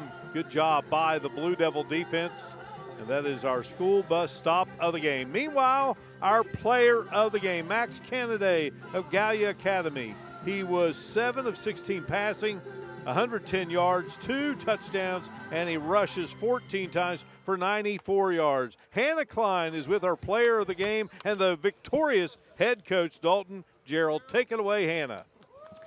Mark, I'll tell you, it was hard to gather this entire group up. You can just feel the excitement in the air. Coach, got to first talk about his experience and talk a little bit about his playing tonight. Oh, he had a very gritty effort tonight. He's actually been sick all week, so that was a gritty performance from him. I mean, he was very, very instrumental in this victory, and we love him. Awesome. And I want to talk to you about the performance with the entire team, because this is your first year as head coach. Talk first a little bit about those jitters going into this game, because it's such a big game. Oh, yeah. This is always one of the biggest games on the schedule. And, we've been working hard all week. Obviously, there's been a lot of nerves trying to get that elusive first victory, and we finally got it. So, hats off to all these guys. They played their butts off. They practiced hard all week, and I'm proud of each and every one of them. And what tone does this set? Because if people aren't from this area, this is a huge rivalry game that dates back years and years. Oh, yes. Anytime you can bring the bridge back to Galplis, it's always a good night. So we're real excited to haul that back to Galplis and put that back in our trophy room. So, this sets a standard for our league play going forward, and hopefully we can stack some victories from here. Definitely. So I'm going to ask you, what's it mean to bring home the FNR trophy, but also that big trophy right behind me? Oh, it feels great, but I just want to thank my team back there. They're the only reason I got it. They're the main part in this. Absolutely. So I'm going to present you guys FNR Champions of the Week, and I want to hear from you guys. Congratulations. All right, Hannah, great job tonight. Again, 32-year-old Dalton Gerald. What a moment for him and his coaching career. That first victory that comes over a rival, Todd Chevalier. Well, that first victory is the hardest one to get. And I am sure that this gentleman will get a lot more victories. And on the other side, I know Coach Higginbotham's working to get his first victory, and he's going to get it here soon, and he'll have many more also. Alex Penrod got an FNR trophy. Cole Carter got one, and now Dalton Gerald becomes the third head coach for Gallia Academy to take home that trophy. And I love what they said about the Bridge Trophy as we haul it back to Gallipolis. Yeah, I don't think they're going to put that in the front seat of the bus. I think that might be going in a truck or maybe a trailer. All right, Todd. Great being with you, my man, and I'll have you next week as well. Hope it's as dandy as this one between Nitro and Hoover. I am truly enjoying myself, Mark, and I think next week up at Herbert Hoover with Hoover and Nitro, it'll be an outstanding game, just like this one was, and looking forward to it. All right, partner. Well, State Equipment, we thank State Equipment for the lift at tonight's game, Bulldog Graphics, and for the T-shirts at tonight's game, and Critical Power Management. Thank you to Critical Power Management for our Expect Power generator at tonight's game, Tri-State Trophy, and, of course, Marco's Pizza. What a night here in Point Pleasant. So Point Pleasant will entertain Ripley next week in the battle for the Old Oaken Bucket. And meanwhile, Gallia Academy, they stay on the road, and they'll take on the Fairland Dragons. That is going to do it for our Game 3 of this series in 2025 of the Go-Mart Friday Night Rivals Game of the Week presented by Glenville State University. Again, your final. The blue and white clad Gallia Academy Blue Devils, they win it over the Big Blacks of Point Pleasant 28-21 in the battle for the bridge. So for Todd Chevalier and Hannah Klein, our great crew, this is Mark Martin. We say so long from here inside Ohio Valley Bank Track and Field Stadium on the campus of Point Pleasant High School in Point Pleasant, West Virginia. Thank you for watching the Go-Mart Friday Night Rivals Game of the Week presented by Glenville State University.